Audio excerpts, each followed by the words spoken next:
This is The Bunt, the number one podcast in skateboarding, brought to you by the number one shoe in skateboarding. Off the wall since 1960, motherfucking 6. I'm D Jones. I got my main man, the Ghost, with me. We got Jay Burrows and Antoine behind the scenes. It's a cool thing. Ghost, we stepping into the halfway point, which is kind of scary how fast time flies, of season 21, which is kind of crazy that we're all the way in season 21 already. But shit, man, we got another banger on our hands. What else is new? Tell the people what we're working with this week. Huge jet, man. You know we got none but love for the skate scene down in Australia, Melbourne in particular. Digby Luxton in the building. Wicked catch up with him. You know, he's showing us around, just having a blast with us the whole time we were down there. So had to get him on the pod. You dig what I'm saying? And then we taking y'all straight to the post office, and of course wrapping it up with the rundown. But there also should be a Digby part coming out any day now. Yes, Jeff Campbell. Yes. Jeff Campbell. If this shit isn't out by Wednesday, then you're in trouble, my guy. So, Yep. You know what I'm saying? Pick up the pace and edit Bay, man. Let's go. Absolutely. And then it's on to the post office, and then we wrapping it up with the rundown. Safer, man. The playoffs. This might be one of the best NBA and NHL playoffs we've seen in a few years, man. I mean, a lot rides on the finals being entertaining, but so far so good. I mean, shit. Right now it's Saturday, and in round 2 of the NBA, I think away teams are 6-2 or something crazy. So Big balls Halliburton fucking slapping me in the face with those things, man. Make sure to follow us on Instagram at The Bunt Live. Subscribe to us on YouTube, youtube.com/@TheBuntLive. Hit us up on our Patreon, patreon.com/The Bunt. Speaking of YouTube, become a member, man. Early access to Random Skater of the Week video, early access to the interview. Why wait till Monday and Wednesday when you can get that shit early, man? And it's easy. Ghost, tell them how they subscribe. Just go to our page and find the place where you fucking subscribe. We be posting a link on the Insta. I don't know exactly what the URL is or anything, but we also are going to be trying to do weekly live streams. We've been unfortunately a little extra busy of late, so a little delayed start on that, but live streams will be coming soon. Hopefully once a week. One thing I think that we can take advantage of this live stream is in the off seasons as well, when people are lacking, their bunt content, and me and Safa aren't plugged in on these weekly episodes. We can tap right into that shit live from Safa's hot tub at his place. And we'll be posting plenty of clickbait polls from interviews, which there's nothing funner than trying to come up with a clickbait. Please start title. clicking those, man. Please click those things, though. All right, Ghost, what you got for me, baby? It's Shoutout of the Week, brought to you by The Den, the home of the consistently growing library of your favorite skate videos. Maybe you're in the mood for that golden era vid you discovered through your local back in the day, or that underappreciated gem in the Bronze 56K back catalog, or perhaps another quick replay of the Raw VX banger you've been rinsing for the past few weeks. Well, guess what? The Den's got it. Build your own personal library with the favorites feature and let the Den do the work for you, and explore playlists curated by people like us at The Bunt. Find all your favorites in the Den. Download today for free on iPhone, Android, the web, and on the big screen with Apple TV and Amazon Fire TV.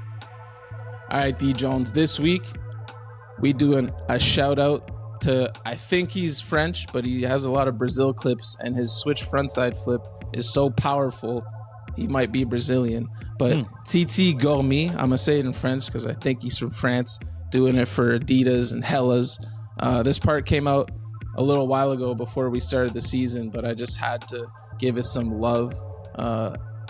My guy's hitting switch frontside Smith, switch frontside flip outs. You know what I'm saying? Enders. He's got crispy stees, and anytime he drops a part, I gotta lock in. Epic trick selection, switch flip noses, all the goods, man. Huge fan. Go check out TT's part. You get me? Oh, And bonus shout out, it's our boy, you know what I'm saying, Gab Big Sexy. I think it's exclusively on the Dime Instagram, so go check that out if you haven't seen Big Sexy's part. Nothing but love for the legend. That's our dog, Big Sexy. You did your thing, baby. Ghost, I was hoping this would come up in a post office in the weeks past, but the great debate: 100 men versus one silverback gorilla. Who do you think wins? I think I'm gonna break this down actually. So we're gonna do 100 randomly selected men. Couple fighters, couple computer guys, couple tradespeople, some athletes, just a random array. Who do you think wins? And we're talking like a full grown, like baddest of the baddest. Baddest of the baddest. I'm a nature lover, you know what I'm saying? I'm going with the gorilla, man. In this section, I'm also going with the gorilla. Next up, we have 100 men who signed up to be one of 100. So they're willing, ready, and able to go after this silverback gorilla. And it's obviously hands only. Yeah, right? Absolutely. I'm still going with the gorilla, because why the hell did these psychos sign up?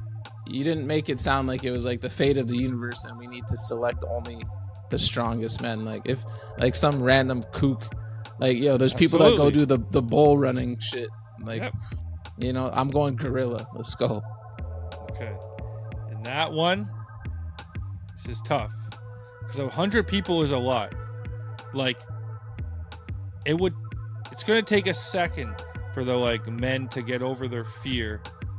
The gorilla has no fear, So I will also go with the gorilla. Next up, 10 heavyweight UFC fighters versus the silverback gorilla. That's only it. 10. Gorilla, all not even close, bro. What? Are you sure? Bro. I don't think you're really grasping the strength of a gorilla, man. Even chimpanzees can kill humans like that. This is what we're gonna do. This is the exercise I was hoping to get to. We each have to build a list. 5 skaters and 5 randoms that we think could take down a silverback gorilla. Okay, so I'm gonna just say that's a loss, period. But let's just do. No, you want to do top doable. 5? We're picking our top 5 basically. Yeah, we could do this together.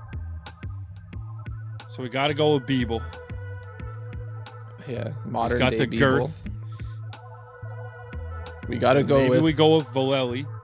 But throwback Valeli, because he's turned into beef for many years. He's not that dude. So we're talking CKY clip. 4 jocks or 5 jocks versus Valeli. That's who we're looking for.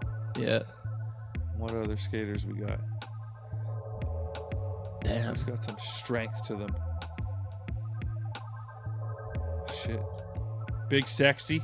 Oh, big sexy all there. day. See, sorry, right now we got sorry some to size. Sacrifice you. Yeah. Maybe throw Weck out there. Okay, and let's throw Chris Brown out there. Why?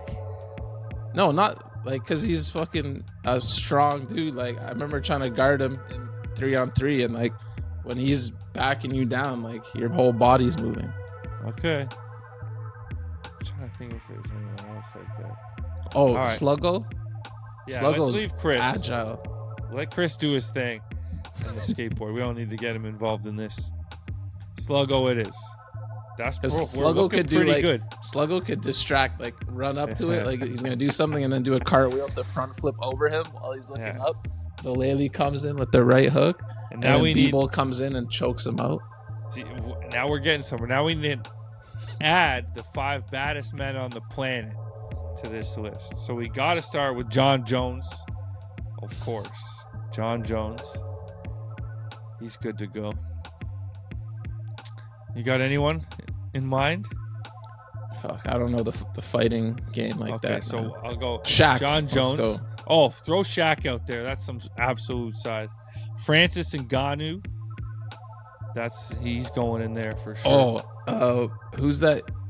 Is he Irish or I can't remember the boxer heavyweight guy? Yeah, that fucking bump. Tyson Fury. Yeah, the Traveler. He doesn't feel pain, man.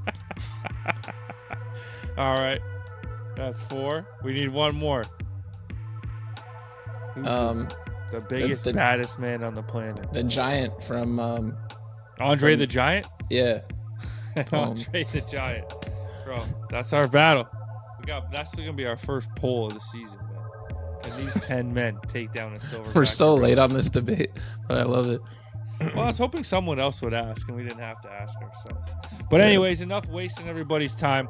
One thing left to do before we get into the interview. Safa Beamer beer is now available in one brand new fine establishment inside this lovely city of ours. Enlighten the people. Yeah, we talking Benito's. Brand new, opened by our homies. Go check them out.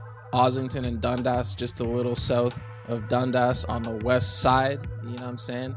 They got them ice cold Beamers. Pull up. They got a great menu, food, the whole bit. West side Beamer takeover is happening. Let's fucking do this, man. Digby Luxton in the goddamn building. The moment you've all been waiting for. Let's get it cracking.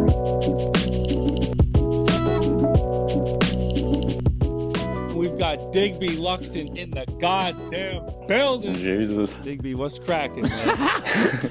Not a lot, lads. I'm ready. I'm back in Melbourne for the week. Energy up. Yeah. Yeah. No, I've been in Sydney for the last few weeks, and I'm back in Melbourne, which is nice. Been running away from you guys' calls for a bit.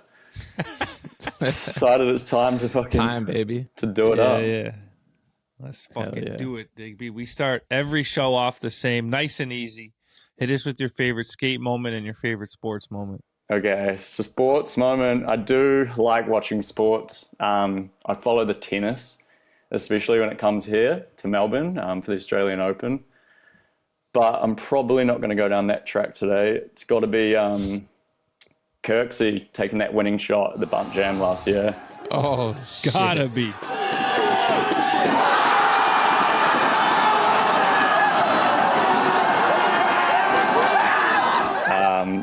Hodder was on 9, Skull Candy was 10, first to 11, and he just gets the ball. There's no one around him, and he just shoots that 3-pointer, and fucking as soon as it goes in, everyone just stormed the court. I almost lost my life. Yeah, I was gonna say you went down, eh? Jesus Christ! I jumped for the ref, man. Well, that was a pretty epic moment. I mean, Skull Candy had to put their tail between their legs and cop that one. We celebrated pretty hard that night.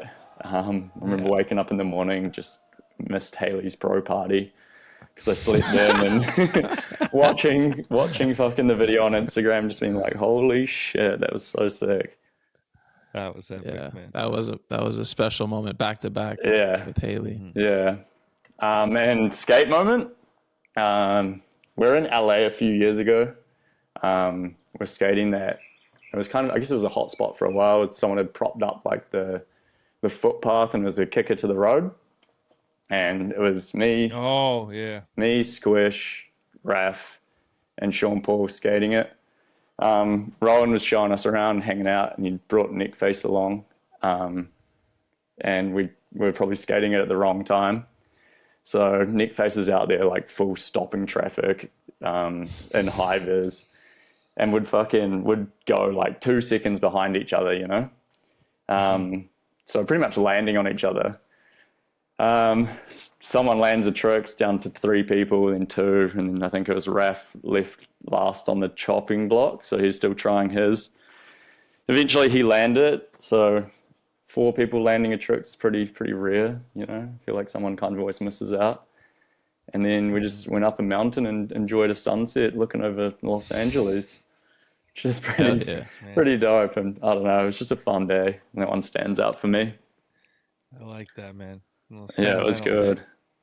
Like, man, have those clips come out? Yeah, they're in the Hodl LA video. I think it's I can't remember where it sits in the timeline, but they're all in there back to back. But we were talking so much shit in the run up. I can't even remember what we were saying. It was like nonsense, man. Talking about like rugby and like focusing and shit like that. And then, yeah, just 2 seconds in, each person would go. It was fucking fun. It's epic. So, Digby, take us back to the beginning, bruv. Where'd you come up and how'd you get into skating? So I grew up in this tiny town in the South Island of New Zealand called Wanaka. It's pretty well known for like skiing and snowboarding, but skating, there's not much going on there. The place is like fucking tiny.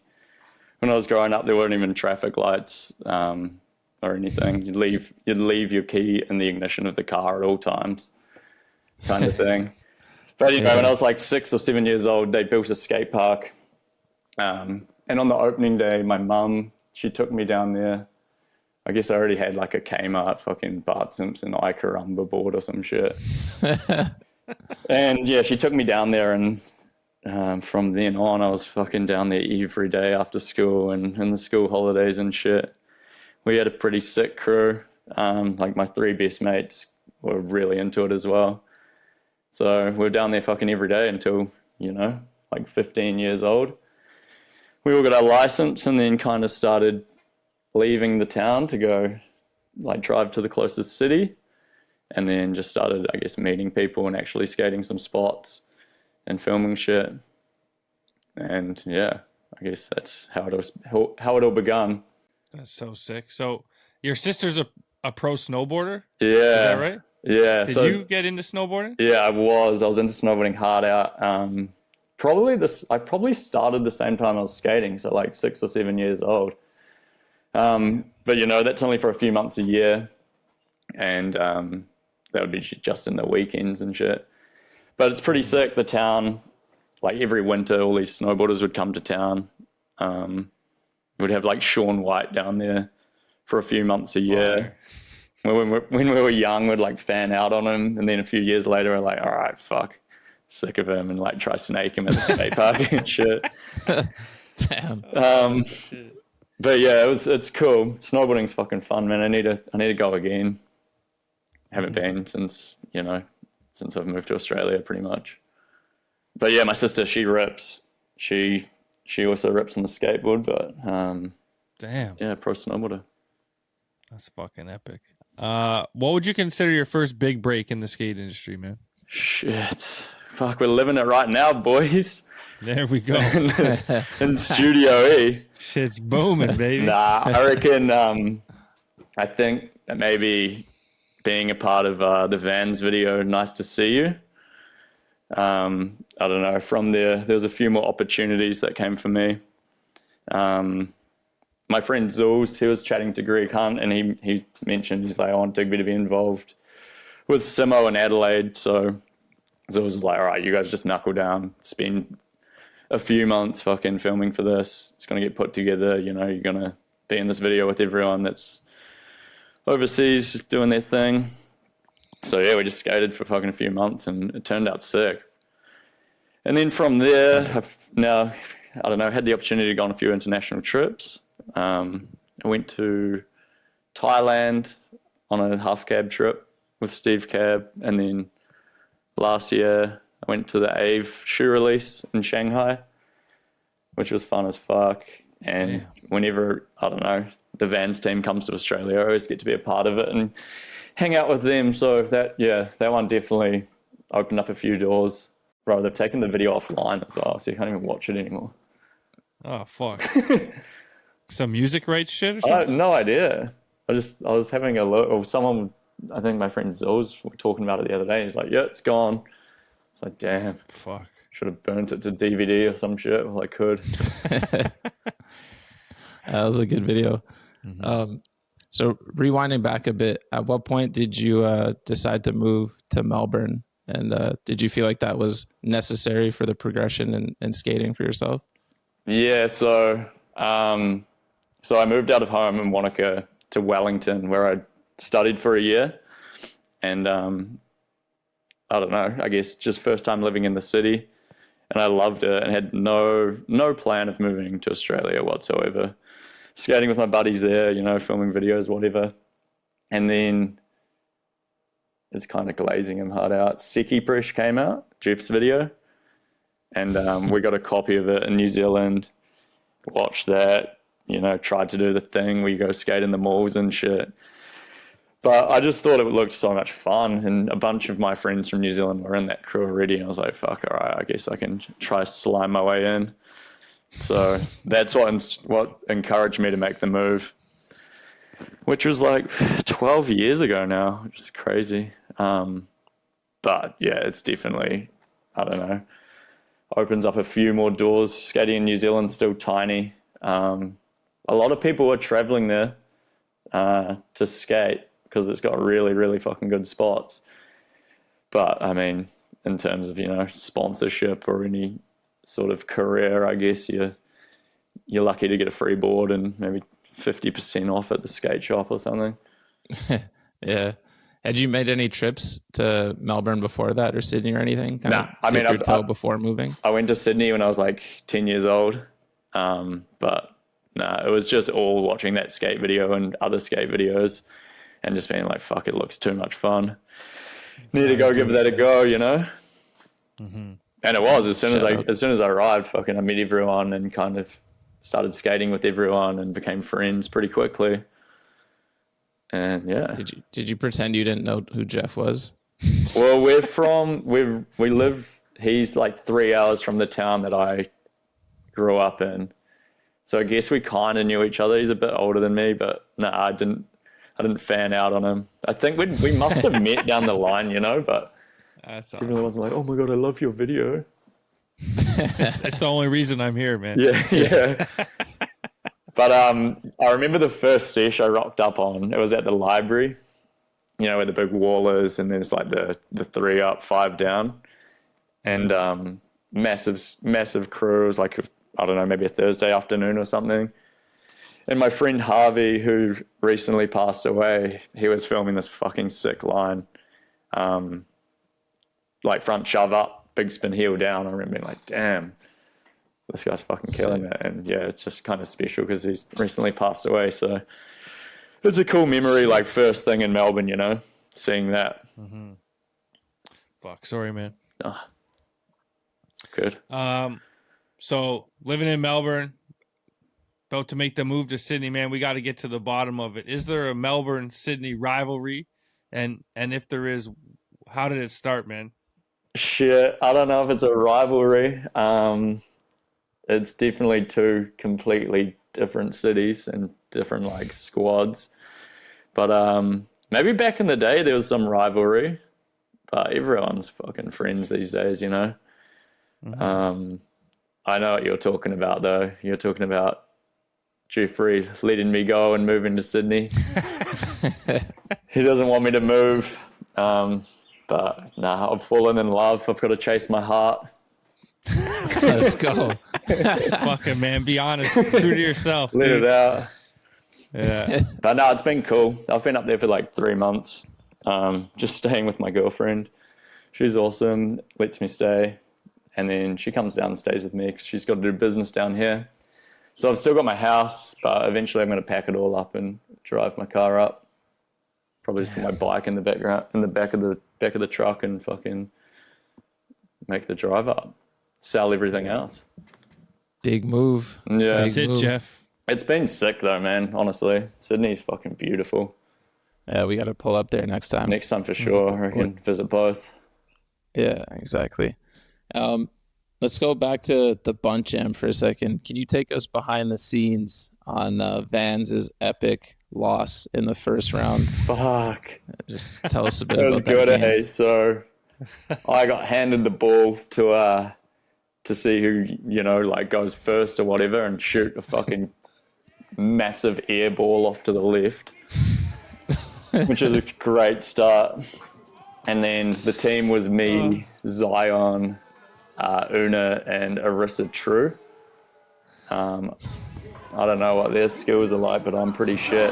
Digby throwing up garbage out of bounds. And we're up against the Pearls team, so it's Adelaide, Jenna, Holly, and this chick Saskia. And they fucking cleaned us up. Absolutely cleaned us up. Dude, they had the team chemistry, man. You Yeah. guys were It four wasn't- individuals. The game didn't even finish like first to 11. The clock ran out. I think the Yeah, score game was took like forever. 5-4 or something to them. It wasn't even that close. I feel like they whooped y'all. Yeah. I mean, I got a 3-pointer, but I did it from fucking check or whatever, so it didn't count. It was like, sick. Bro, The one shot I got in. there was all sorts of rules being broken left, right, and center. People were looking at me and Safe to make the calls, and we were like, "You just got to let them play." Yeah, just let him do the thing, eh? But This is just some actually, schoolyard in my shit. defense, I'm just gonna say I low-key threw the game because I wanted Hoddle to win, you know. Oh, I like that. Oh, So, You're yeah, inside, yeah, as eh? if Vans tried had a my- chance to beat Hoddle. Yeah. You crazy? Man, I'm looking Yeah. forward to the next one, eh? We're coming along. Yeah, We've you're definitely decided. coming along. Fuck, it was See you at so the fun next one, playing man. basketball, man, though. It's crazy how into it you get. And I was Like, so fucking sore the next day and played for like 10 minutes. Like my knees were fucked. yeah. It's definitely fucking rough, man. So obviously, before we do these interviews, we hit up the homies, your friends, for some questions, and literally every person told us that you were born on a plane. Yeah. But Jeff Campbell, the absolute legend of sin, said, "Do not ask him about that because he's sick and tired of hearing about how you were born on a plane." Right, it's a good So we'll story. So yeah, you could start with the story and then hit us with a Jeff story if you have one. Yeah. Okay, no, so yeah, as I explained earlier, I'm from a really small town. I think there's like one doctor there. There's not a hospital. So something was happening. I think I was a couple weeks premature. Anyway, my dad had to drive my mum to the hospital, which is an hour away. And we get there and they're like, "Oh shit, something's going on. We need to fly you to the next town in like a 6-seater Cessna." It's like a 15-minute flight. So they chuck my mum on there. And then my dad's got to drive my brother and sister a couple of hours. And in that fucking 15 minutes, it decided to come out, you know? Crazy. Sounds fucking wild for my mum and like the nurse and the pilot, I guess. Yeah. But yeah, there was a nurse on board and I had hypothermia and wasn't breathing but fucking made it through. Made it through. Crazy. Imagine being your dad too, just like dropping your mom off. Yeah. Just rocking And up then being you're like, just "Oh there." shit, he's born." Like, All that worry on the drive. Yeah, Or yeah. the worst drive of his life. Man. well, I mean, he had no idea. It was like, it just randomly happened. Like, if they knew I was going to be born, I don't think they would have put her on the plane. No. That's crazy. But yeah, it's pretty funny. I've got the article in the like in my room. It was pretty cool. I'm gonna frame it one day. What's the headline? It's like fucking local man born on not local man. Baby Local born, legend. baby on board or some shit, you know. Yeah. Big spin front nose legend born. But dude, they promised me when I was young. They're like, "Yeah, we'll give you a free flying lesson," and we're going, I don't know, on a family flight somewhere, and we're at the airport again. I remember rocking up when I was young and being like, "Hey, I'm that kid that was born on the plane. Can I get my flying lesson?" And they're just like, "No, not happening." Out of here. Yeah. But yeah, it's a funny story. That's funny. He's sick of hearing it. That's insane. A Jeff story. I've got a good one. So he used to have this big, like, I don't know, 9-seater van or something. He's got a bit of a temper on him. And he's driving us back to a spot. I think we'd been there like 3 times already. It's probably like 40 minutes out of Melbourne. Pavey was the one doing the trick. And yeah, I guess he couldn't land it. I think it just started raining. He's driving through, he's cutting people off. People are beeping at him.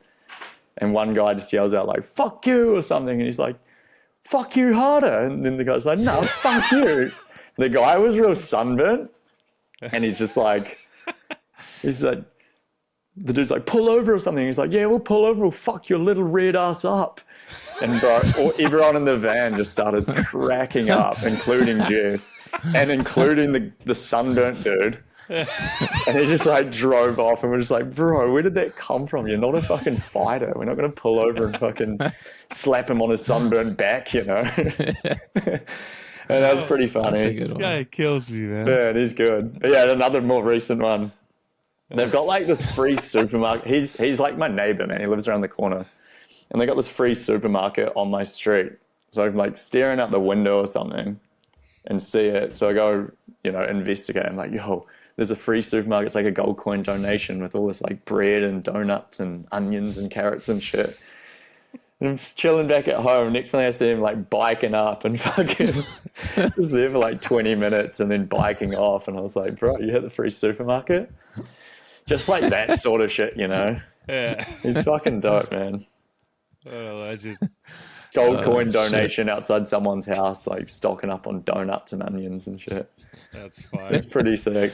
But no, I love that dude to bits. I'm so grateful for everything he's done for me in skating so far, Mm-hmm. He's awesome. Can't talk too much shit on him. I would fuck his little red ass up. I wish you guys didn't live so damn far. I know, man. Come for a weekend, man. Yeah. Can you tell us about the you're going pro? I mean, you're Hodl gang now, but you originally went pro for XEN skateboards. How did you turn pro, man? Bro, it's a pretty fucking random story, to be honest. But I guess COVID. We had this fucking lockdown here where we're on like a curfew. It was like 9 o'clock or something. And then you could only leave like you had like a 5 kilometer radius of your house. So yeah, they decided to turn me pro during that. And fucking, bro, we got into our own Studio E and had a Zoom party. And I don't know, I had a video part coming out the next day. And they're like, yeah, let's get on Zoom and talk about the video part. And I was like, what? Like, why? What's to talk about? Like, it's coming out. The job's done, Anyway, get on and everyone's there. And I was like, what the fuck's going on? And they brought out the boards. I was just like, this is so you so didn't even random. get one? No, I was living with my ex at the time. She brought them out and I was like, oh my God, random. Didn't even have like a beer. Didn't even have a beer in the fridge or anything. It was just like a cup of tea. It was like 10 at night or something. But Damn it. But no, I met up. We broke some rules the following day and met up with the lads, and had a few glasses of bubbles and shit. But that was pretty funny, bro. Going pro on fucking Skype or whatever. That was one of one, man. Anthony and Andrew Mapstone, their company. Yeah. Thanks for that, lads. Another Zoom call soon. Dude, the pandemic was rough out there, eh? What would happen? Like, they just check you guys when you're outside? Like, how far you are I mean, cops are just rocking around and like, I don't know, if you're with a big group, they'd kind of just try to stop you. We just rode bikes and we just bike around. So if you saw them, just get out of there. Fiddy copped a fine. I think he got like a $2,000 fine because we were skating a spot. And he had to pack his camera bag up and we just all dipped on him. And he just got stuck and he's like tried to take it to court and shit. And they're just like, nah, bro, you've been caught fucking red-handed, eh? Jeez. But it was sick, bro. Like, devastating. The city was shut, so you could just skate anything, like, without getting caught. But just heaps of spots just opened up. And we all kind of just broke the rules. Like, we'd go out of the radius and try to stay up till the last minute before curfew. But it was fucking long. It was long. Yeah. Ours was similar, man. Just fucking dragged on, dude. Yeah. They shut skate parks down. Like, put tape around them and shit, which is pretty random, but it's still all right. So, like you said, XEN was run by the Mapstone brothers. Obviously, Mappy, one of the biggest legends in the game. We were lucky enough to spend some time with him down there. Hopefully get him at every Bunt Jam from now on. Yeah, he's an bro. absolute assassin on the microphone. You need his energy, eh? Yeah. You have a Mappy story you want to share on the pod? Oh my God, heaps. Fuck, man. I don't know, off the top of my head, I'm just trying to think, like a skating one or like a partying one. Dude, he's 50 years old and he just filmed a fucking pro part for Passport. Fucking epic. Yeah, I guess he's slowed down on the drink. I'm trying to think of one. Man, he used to be a party animal, eh? We'd be like 25 and he'd be like, 45. And he'd fucking just out drink us like every time. I think we all had a big night out with him. Remember that, Safer? Yeah. That was the funnest night out I've had in a hot minute. Yeah, just like that kind of stuff, man. And then he'd be up in the morning, first one out skating, you know. He's just a fucking absolute tank. The man. Nappy. Oh, Yeah, man, Donald, dude, even at the they're Bunt both jam, called like, Nappy, though. remember he was So crowd good. surfing and he just got, like, fucking dropped on his neck. I was watching it I from know. above. What was he thinking? The front row is all these, like, little girls where he jumped. It's like no one can, like, you're like huge. Yeah, and then just Stone at the front, just like charging. Man, he's so sick. Love that guy. So XCN did your thing with them. How did HODL come about? Where did the switch up happen? Well, I guess they were filming their video, Heavy Mayo. Like, I don't know, they're like my best friends that were all skating for HODL at the time. And I was just skating with them. Fiddy was filming, I guess, majority of the video, and then Zulz and Jeff, like, contributing footage. So we're all out skating together heaps, and I don't know, one day Kalen just called me up and he's like, hey, do you want to skate for HODL? And I was like, fuck, yes, like, I'd love to, man. Like, hell yeah. Like, yeah, I'd love to be in this video that I've kind of been working on with everyone, but haven't been a part of it. You know, I've been on every session and watched every trick go down. So that was cool. And then tried to keep it hush-hush until, like, the premiere. And, yeah, then it was just, like, the introducing Digby Luxton thing, which is pretty cool. Fire. And, yeah, it was a special moment for sure. The prem was fucking dope. It was at some bar, like, just out of the city. And I swear the line was, like, a kilometer long. And Sick. like 500 people didn't get let in or some shit. I'm probably overreacting with those numbers, but a lot of people. And I remember going up to the secchi and being like, man, can I please get in? And he's like, no, he's kind of drawing the line here. And I was like, fuck, I'm in the video. And he's just like, all right. Oh, but you can't tell anyone. Yeah, It's still because it's still a You're secret. Like, Not that the secchi gave a fuck anyway. come on, Like, come I was on. like, yeah, they're all in the video, mate. But yeah, it was cool, man. And I don't know. Oh, no, I was going to say that's HODL's only full-length video, but it's not. There's one that just recently came out. Mm-hmm. But yeah, that's how I just got a call, just skating with them all. What's the affiliation between HODL and Passport? Well, I guess it's like Passport's sister company. Our friend Keegan started HODL, who's like best mate to Trent, who runs Passport. And Trent's now involved with HODL as well. And yeah, I guess it's like a sibling company. But Keegan, another friend who's passed away, he wanted like beef between Passport and HODL. It's like, fuck, all right, we'll bring that on. But no, there's no beef. It's like everyone's affiliated in one way or another. Does that answer the question? I feel like I don't even answer the question at all. No, it does. Yeah. For sure. Yeah, two homies. Yeah, I mean, like in the Passport videos, there's always a HODL person. Yeah, there's always, like, especially on trips, there's a little bit of crossover and stuff, right? Yeah, and we do certain trips with, like, you know, half the Passport team or half the HODL team. It's cool. I mean, I think it's a good way to kind of show a bit more variety. Australian skateboarding, I don't know. For sure. Yeah, But I'm yeah, nothing but subscribed to love. the HODL YouTube after our trip. Yeah. I'm all caught up on the vids. Yeah, love it. Yeah, sick. We're planning, there's been plans, well, it got shut down because of fucking COVID, but to drive like a bus with the whole Passport and the whole HODL team, like from Gold Coast way up to the north of Queensland. Damn. And we had tickets and shit booked, but it got canned. And I'm guessing fucking both Passport and HODL are going to listen to this, so let's get that one going again. Bro, Yeah, need some more reef demos, man. Yeah, That last video, Mandem went crazy on the double set. Bro, that was a fucking good session. I'll tell that story. So we did a trip to Sydney. I guess I was up there and I was like, man, come up. It's good. There's spots galore. All the lads come up and, yeah, we saw that it was pissing down that day. So everyone goes out that night. Reef ended up going to some party. He reckons there are people walking around with vodka and like super soaker guns and shit. And he's like, bro, it's a movie. Anyway, I was completely pissing down. And he's like, fuck it, I'll skate that double. It's big, man. It's like a 5-flat-5. Anyway, you got to like wait for someone to walk in to get in there. Someone walks in and he's in there just sitting there for like an hour, and we're like ringing him, being like, hurry up. He's like, no, chill, when I'm ready. But yeah, he nollied it like third pop, then frontside nollied it third pop, and then switch frontsied it first pop and back threed it first pop. First? So you can see our reactions. We're all just like, what the fuck? Jesus Christ. I'm like, bro, you're never going to have a skate like that again, you know?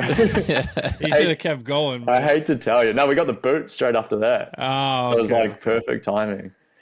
But man, it was incredible. I was like, what the fuck, dude? I think he must have been the perfect level of like drunk from the night before to hungover, where your brain's just not there. That's crazy. And 8 pops, 4 clips. Yeah. Well, he started off, he's like, I just want to nollie it. And I was like, fuck, that's pretty dope.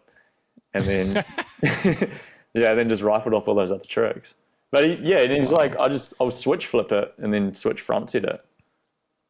It's like, wow. What a savage. So sick. Pretty cool.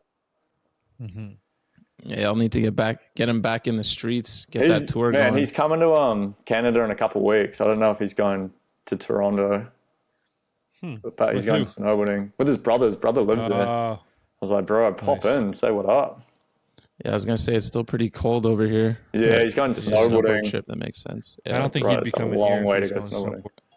Yeah, he's probably going to BC or Alberta. Yeah.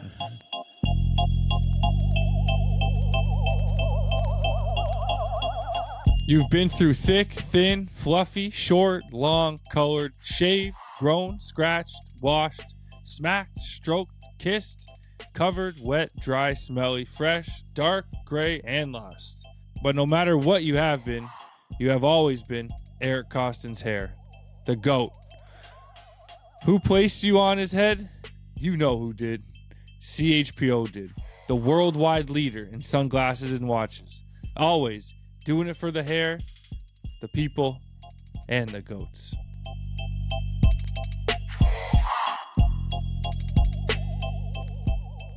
So, this is a Vans podcast, man. What's your origin story with Vans?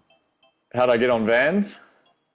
Fuck, it's pretty funny, actually. So, heaps of my friends were working at the warehouse, and I needed a job. One of my friends was leaving. He's like, yeah, just come in. We'll just get you working without like telling anyone, and then I'll leave and you can just take over. I was like, sweet. And it was like 3 weeks in, and someone comes up and they're like, wait, who are you? And I was like, I'm Digby. I've been here for a few weeks. And they're like, yeah, nice. You're doing a good job. But anyway, while I was on my work probation, learning the ropes, I met Andrew Mapstone, who was the TM at the time, and we became good friends because I guess I was just helping him out, like, I don't know, organizing people's shoes and whatever. And then we skated a bit. But then one day I ollied this set in the city, which a few people had tried. It was a 7-flat-7. It was pretty fucking, it was a big fucker. Wow. And I got pretty fucking grazed up trying that. And I remember going into work the next day, like fucking hobbling in, feeling like I was like 90 years old. And he's like, yeah, do you want some shoes? And just from there, just kind of grew that relationship with him. And we started shooting heaps of photos. And got like an ad with him in the mag. And then he left and Zulz took over. And I guess that's when we started filming that Nice to See You video. So that's the story. That's crazy. I've never heard of that's like some fucking George Costanza type shit. Yeah, fully. I remember going in there and they're like, well, it's like, it's accent group, so it's not just Vans, it's like organizing sketches and like Timberlands and shit. And I remember the first one was getting all these sample shoes and putting like a left in one box and then a right in the next. Just being like, all right, this is my fucking life now.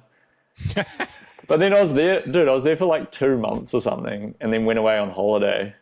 I went to the USA for a month, came back and rang up the guy, and I was like, hey, is there work tomorrow? And he's like, nah. So yeah, it was short-lived, my Costanza job. Dude, that makes no sense. Like, how do you even get a paycheck? Or no, it's Kramer who does that in Seinfeld. He starts working. Bro, It's rock up to work with like the apple in the briefcase, and that's it. yeah. Yeah, like how do you get paid? Like, that doesn't make any sense. Yeah. But I mean, yeah, there was no work when I returned, but I still managed to stick around on Van, so that's a good thing. Dude, it worked out even better, man. Yeah, You just for got sure. sponsored by them. And then You're I remember fuck like the going, job. dude. I remember going in there to pick up shoes and just like seeing everyone that was working in there and just like, hey, you need a I hand? actually You need never a worked hand? here. Like just hop on the forklift or something, start driving it around. Oh man. Tell us about the incident at your ex-girlfriend's mom's house, man. What went down? Oh, bro. So she would always tell me, she's like, this room's haunted. There's been some funny stories with this room. I'm like, whatever. Like, it will be fine. Anyway, go to sleep this one particular night, butt naked, because that's how I sleep. Anyway, wake up in the morning to a text. Like, my ex had a text, and it's like, Digby came into my room last night, turned the light on, and pissed on the floor. Turned the light off, and then just walked off. And I was mortified. I was like, what the fuck? Is that her Like, mom texting her? no, this is her sister. It was her sister's room. Fucking So hell. yeah, apparently I walked in, turned the light off, like her and her partner, and they're sleeping. There's like, I don't know, some fucking naked dudes just in there pissing on the floor. Anyway, in the morning, I was like hiding under the blanket. I was like, what do I do, man? Like, do I run away? I was like looking at the window, being like, fuck, man, I can escape out that window and just, never come back. But no, I faced my fear. Everyone left, so I got up and like just cleaned the floor, cleaned the wall, took a few deep breaths, and then just like when she came back, I just gave her a big hug, and I was like, I'm so sorry. It was that ghost, The ghost took over.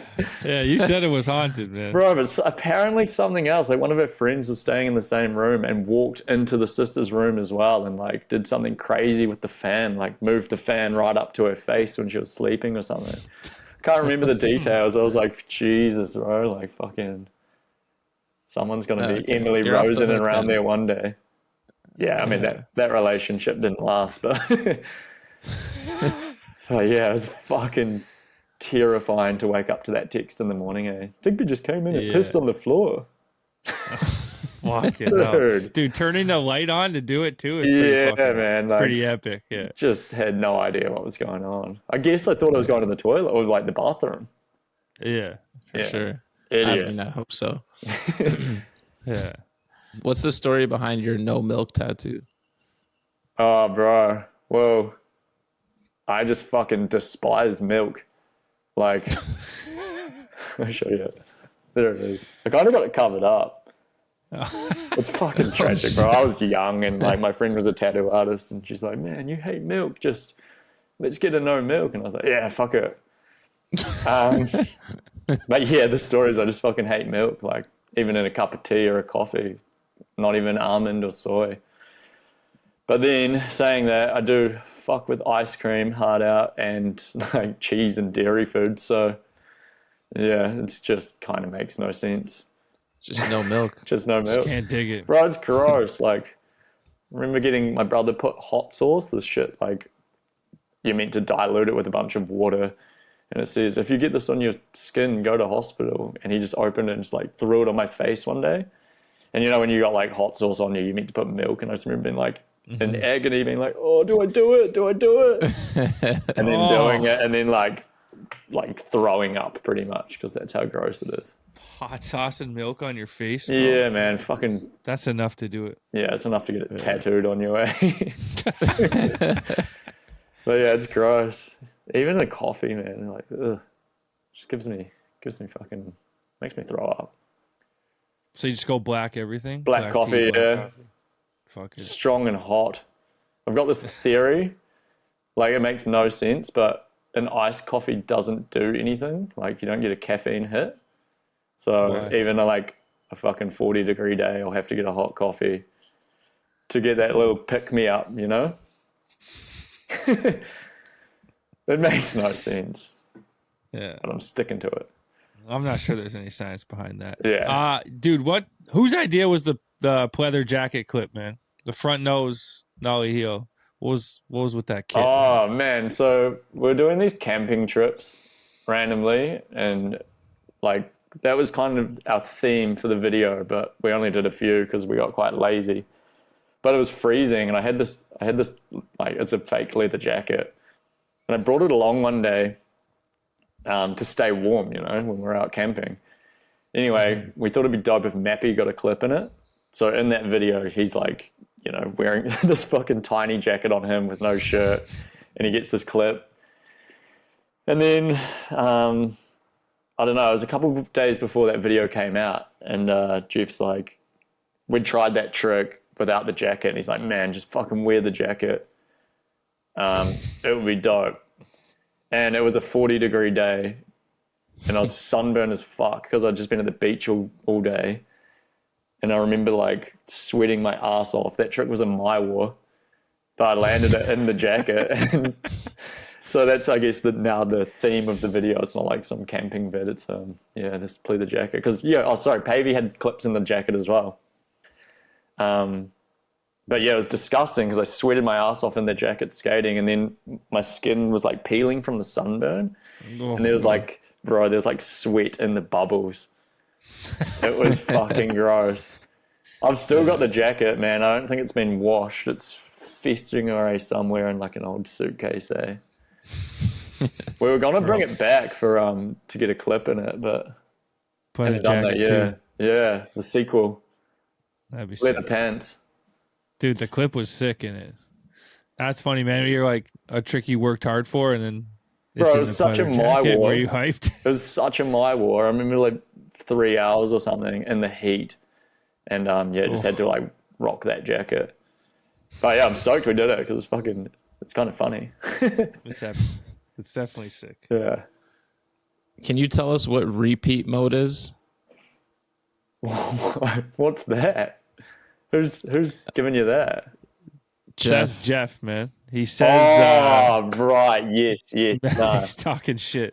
Okay, so I'm pretty bad for, say, if I get a clip, I like to celebrate by having a few beers afterwards, and I'm quite a lightweight when it comes to drinking, so I have a few too many, get quite excited, I'm a bit of a chatterbox, and we'll just start fucking repeating myself all night long. Oh, shit. So I think it's pretty painful for my friends to be around. I mean, they seem to love it because it happens quite often. But yeah, generally after filming a clip, especially if you haven't filmed one in a while, just like, you know, you have a few beers to celebrate. I remember one particular time driving like 3 hours back, and honestly, I think I drank like 12 beers just in the front seat, just fucking on repeat, eh? It's just pretty funny. JP Souza waits for the part to come out, then he celebrates for 6 months straight. I kind of like your approach, just a mini party Damn, every both clip. are pretty fire. 6 months, man. I don't know, dude. Because you get on repeat mode. We also call it getting diggers. Like, I don't know, my friends call me diggers. So like, oh shit, he's got a clip. He's going to get diggers tonight. Dude, But you yeah, said that night after the 3-hour drive, they like dropped you off and you were so like wasted you had to call your girl to get in the house. Yeah, bro, I couldn't But they, get like, my parked- key in. Yeah, they like parked just far enough away so you didn't notice, but they could watch. Yeah, you, like, they're struggle spying to on get in me, the and I was house. just like trying to get my key in, like just What was the mashing it. clip? I want to know what clip was worth 12 beers. Man, it's funny because I've done a bit of I mean, I listen to you guys' podcasts, so I know it's like the favorite trick you've ever done in the rapid fire. Yeah. And it's nothing special. Like, it's a back 50 front 180 on an outledge, but it just felt so fucking good. I don't know why. I just remember being like, whoa, man, that felt good. So yeah, I guess that was fucking valid of 12 or probably more beers on this drive home. That's sick. Hell yeah. Definitely Earned. worth Well it. earned, man. Yeah, I think I was just like bone in the drought and couldn't land anything for like a few months, and then I finally landed something, and I think I was going a bit fast, like quite fast, and everything felt good. Nice. So What do you think's a better party tactic? 6 months straight after the part's done, or mini party every clip? Because imagine the hangy after the 6 months, man. Yeah, it'd be hard to get back in the Bro, you groove need another after 6 months to go sober to like sort that out. Yeah. Whereas if you have the mini party, you can just like, I don't know, feast away on a Sunday, and then you can go out skating again on a Monday and sweat it all out, you know? Yeah. And fucking reset and repeat the next weekend. Yeah. Oh, that's funny. I was like, what the fuck is repeat? But yeah, that makes full sense now. Yeah. The next one is from Riley, and it's probably R-rated, so if you want to skip it, Oh my because you got a new wifey, we can skip it. Yeah, hit me. But bro, what is Carhartt my pussy, man? Oh, bro.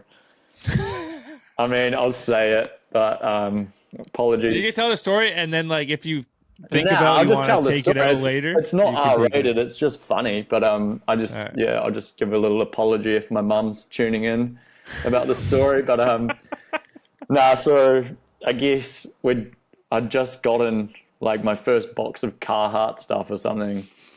I was single at the time, and I was on Hinge, and bro, it was around the same time when I was on repeat mode for that trick.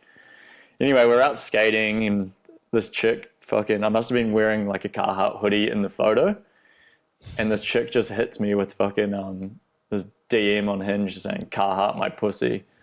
I was like, oh shit, what the fuck? And then ended up hanging out with her that night.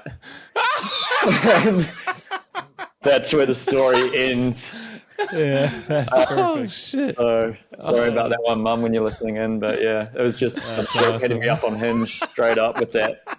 I was like, holy shit, damn. Epic sponsor, man. Yeah, fuck. hard out. Came through. It was pretty wild. Carhartt gang, man. It's a pretty funny story. Man, I'm pretty sure, dude, Pavey, he's got a girlfriend now, but dude, he was in town recently, and he, I think he hooked up with like one of her friends or something. So it's full circle, you know.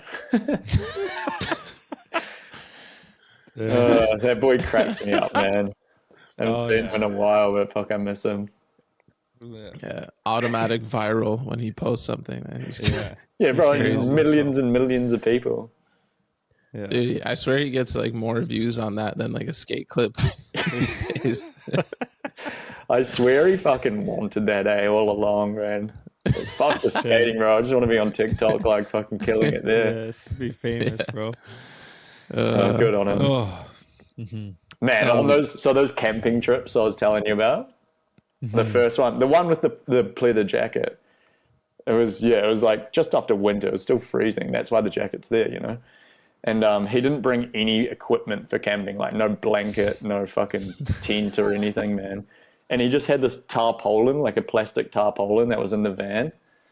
And we all go to bed that night, wake up, and he's just like in the front seat, like shivering. And he's like, I think I've had 2 seconds of sleep. And I was like, what do you mean? He's like, bro, I'm so fucking cold. His feet were like numb, he reckons. And he's like, I had 2 seconds of sleep and I cried. And it was a real nice day, and we just straight took him to this wheelchair ramp to Ollie, and he's like, I can't, my feet are too numb. And he fucking did it. So that's impressive. Like, he was an icicle and he did it. But yeah, imagine going camping with no equipment, just like braving the outdoors, because it gets fucking cold here in Melbourne. Cuddled with someone, man. Yeah, and he's from the Goldie too, so he's all like, you know, used to fucking tanning on the beach and shit. He learned that lesson, bro. Young fucking legend. Damn, he didn't have his dildo to keep him warm. He didn't have shit, bro. Plastic tarpaulin. Who's Shawnee Sharptooth? Shawnee Sharptooth, man, is the best. He's this dude. So we're on a trip to New Zealand. I feel like I just keep talking about New Zealand. It was an internet birthday trip. So the Dunedin one. and there's a plaza there. So we're all hanging out in the plaza like every day. And Shawnee Sharptooth, he's like this old fucking boxer. He rocks up with like a wooden cane, and he's just fucking the coolest dude, man. He's just saying like, "Go get fucked, you good cunt," and shit. And we saw him down the road at like a cafe, and he's like, "Man, can you guys buy me some beers?" He's like 90 or some shit, maybe 80. He's like, "Can you buy me some beers?" And we're like, "Nah, you're probably too old."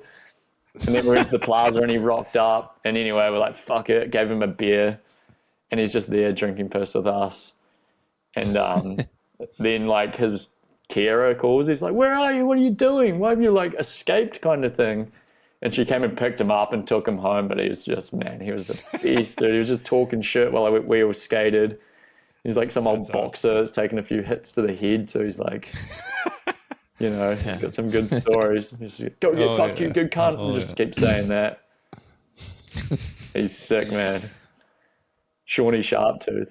Fucking legend. It's epic. But yeah, he just had this real sharp tooth that like. Is that his actual nickname, or that's what you guys called him? That's what we called him. His name was Sean, but I think like the tooth was deteriorating as we were speaking to him, and it was kind of like going all over his lips and shit. So he was called Shawnee Sharptooth. Man, he's sick. I wonder what he's doing. He'll be killing it somewhere. Yeah. Let the people know what's next for Digby Luxton, man. What you got planned? Well, I guess I'm going back to Sydney tomorrow from Melbourne. So I've been skating there with my friend Orion. He's just moved back, and we've been out quite a bit. He should have a video out this year. I've fucking been working on this video for Jeff since eternity. Hopefully get that out soon. What do you mean for Jeff? I mean, Jeff and I have been filming a Hoddle part together for Jeff. Well, for me, that's but for he's the been people, filming it. Yeah, I reckon it's good to go, but we'll see what he says about that. And then I'd like to go on holiday with my girlfriend soon. She kind of deserves it. She never gets to take a break from work, so put it on paper. I'll take her away on holiday. Nice. And then I guess when winter comes, try go traveling. I want to go to New York some point this year. My two good friends, Eli and Squish, are living there. So I'll go see them. And then maybe while I'm there, try fucking George Costanza my way onto a van strip if something's happening. Now we're talking. Yeah. Let's go. So try join something. I mean, hopefully Kevin can sort something out. Yeah. Hey, let us know if you make it to New York. Wait for this fucking Bunt jam and then come clean up. Who won the other one? Andrew. Yeah. Or was it Andrew or Daniel? No, it's Andrew. Andrew, yeah. Yeah. Daniel Scales hit the game winner. Bastards down there in fucking Miami, It's man. all right. It's all right. We were there, and the trophy's in safe hands down there, so. That trophy's probably coming back to fucking Melbourne, to be honest. Oh, fuck, if it goes there, we'll never get it back, man. But no, I mean, we don't know when the next Bunt jam is, but we're all coming with bells on. I'm worried about that Hoddle team, man. Bro, we're worried about that Vans team, too. Airball straight Nobody's worried about that Vans team. This is a Vans podcast, and we love Vans more than anyone, but ain't nobody worried about their basketball team. Yeah. Unless they make some big signings, we'll see what happens. Bro, maybe I can get on the Hoddle team. Nah, they don't need me. Bro, I think they stick with what they got. They're a well-oiled machine, man. Yeah. Are you kidding me? Yeah. 2 meals, man. Fuck, yeah. Yeah. The king. Kirksey got the glory, but 2 meals had himself a tournament, man. Yeah, and Reef on defense. Strong defense. I love it, eh? Mason Silver and Buznitz and shit got fucking their asses kicked. 2 meals is like, I can't believe I'm playing basketball against Buznitz. He's like my favorite skater, and just cleaned him up. Perfect, Shit, basketball, man. The equalizer. Bro, you guys got to do a tennis comp. That'd be sick. I don't know how you'd do it, but there's been random talks about like having like a charity golf tournament or something beforehand, maybe one year. That would be fun. Yeah, that'd be good. I'd like to get you guys in some fucking ice hockey, but I know. Oh, that would be cool, man. Yeah, I've been ice skating as a little kid. It's fucking fun. Yeah, I reckon. Pickleball, I can rollerblade randomly. Yeah, but they play pickleball in Australia? No, what's that? It's like the tennis ping pong hybrid for old people. What? Never never heard of seen it? Nah.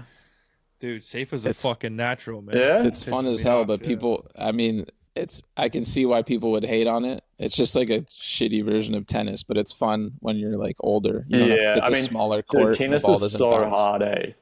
Because Yeah. you just end up smacking the ball over the fence and then you just gotta go get it. But I'll look into pickleball. That sounds dope. If it's easier than Dude, tennis, pickleball's sign me sick. up. You know what else is really sick? Badminton. Yeah. Yeah. That's fucking That is fun, man. great. Because you just smack it as hard as you Yeah. can. It can't even like leave the court, you know. Yeah, pickleball's like between badminton and tennis for the ball's like flight. Yeah, You, sick. you can smack it harder than Ping pong. Yeah, cool. Yeah. I'm gonna look into that, eh? Yeah. That sounds fucking fun. Feel the heat from here.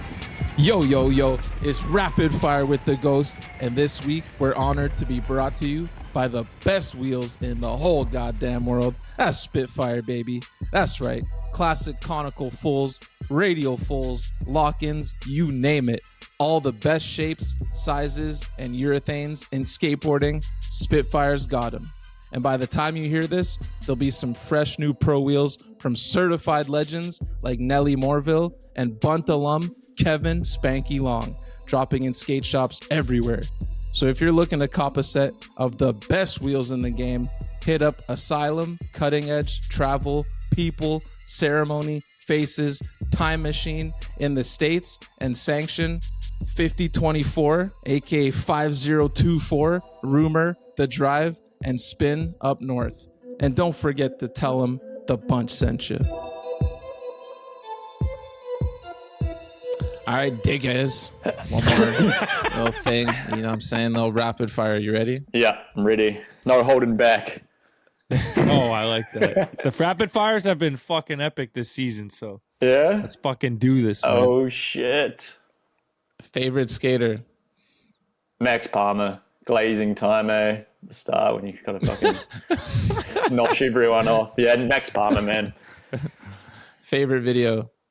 Blueprint, Lost and Found. Favorite video part? Danny Brady, Lost and Found. First part was fucking obsessed with that growing up, eh? Hell yeah. It's fucking cool. Favorite style? Kyle Wilson. Oh. Sick.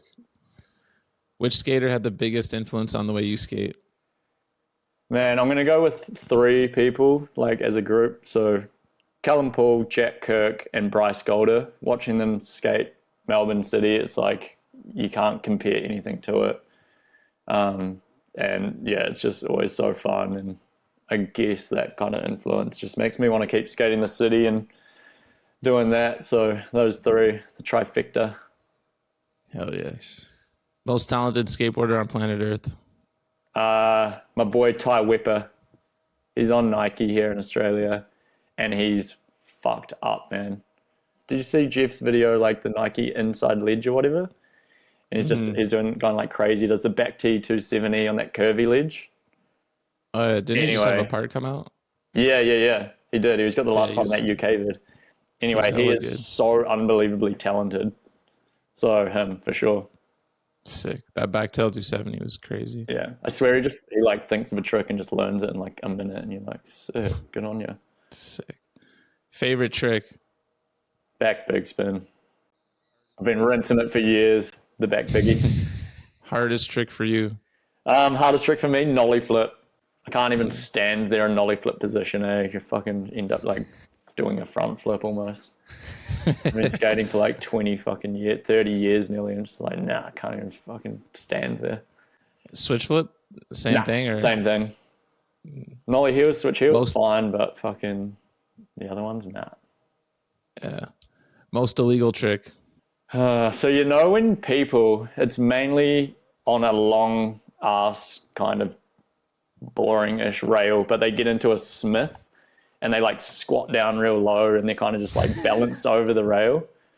Almost looks like they're taking a shit down Smith. That I reckon, because That's so specific. I love a Smith grunt. When someone's on the right side of the rail and like full wingspan out there and just grinding down the thing. But when they crawl up and like crunch up and fucking get low, it's like, bro, come on. That's so random. Yeah, it's pretty random. I'm just like, you see it and you're like, Same with the feeble. People do it with feebles as well. And you're like, come on. You know what I'm Forrest talking Kirby about? Feebles. I know what you're talking about, but I actually love this one. The first one that comes to mind was David Gonzalez. And his soda year, he did it on this one feeble, this one crazy rail. It gets low. And I actually liked it. Yeah. But fuck, man. I don't know. I just like a big fucking stand-up Smith, eh? Like, I don't know who's a good example. Matt Mumford with the big wingspan out. Mm-hmm. Not tucked in a little ball. But yeah, fuck. Just that one. That's the most illegal trick. Favorite clip you've ever gotten? That back 5-0 front 180. Oof. Felt fucking good. Yeah. Worst trend you've been a part of? Man, when I first moved here, I was still rocking the fucking spray-on jeans, eh? Not because I was like punk or anything, but like I think I was just so broke, and someone gave me them, and I was like, yeah, that's all I got. And they were fucking skinny. Oh, and they God, weren't even. Bro, I wasn't that. even on trend. I was just like rocking them. So it's just what I got. Yeah. Oh, Back hell when no. what you're wearing doesn't even fucking matter. You Yeah, bro. wanna Just skate. slingshot outfit, eh? Gnarliest trick you've ever witnessed? On that trip, the Shawnee Sharptooth one, Ron Davis, Robags, he 50 transferred this double kink rail, but he's fucking tiny and this rail is huge. And I swear the footage doesn't do it justice because the thing is actually massive. But he would go up this hill, carve around to get run up, and then like bomb this hill kind of, and then 50 it and transfer the side and then continue bombing the hill. And it was fucked up, man. He just handled it so easily. I think it's the last trick in the video. Yeah, like for good reason, you know? I just remember we were like, he was, I don't know, we're waiting for it to dry or something, and me, Pavey, Squish went and got our ears pierced. Like at this, it was like a chemist or something around the corner, and we went and got it done, and then he was just jumping on it and just remember being like, whoa. Sick. Yeah, that for sure. What's the one trick that got away? Fuck, I've been trying this line in the city, so I guess it's about 5 tricks. But it's at Parliament, and I think I've probably tried it like 10 plus times now. You only get about 10 minutes there, and I can get to the last trick, but then I start chicken legging and fucking bit of fatigue kicks in, and I just can't land it.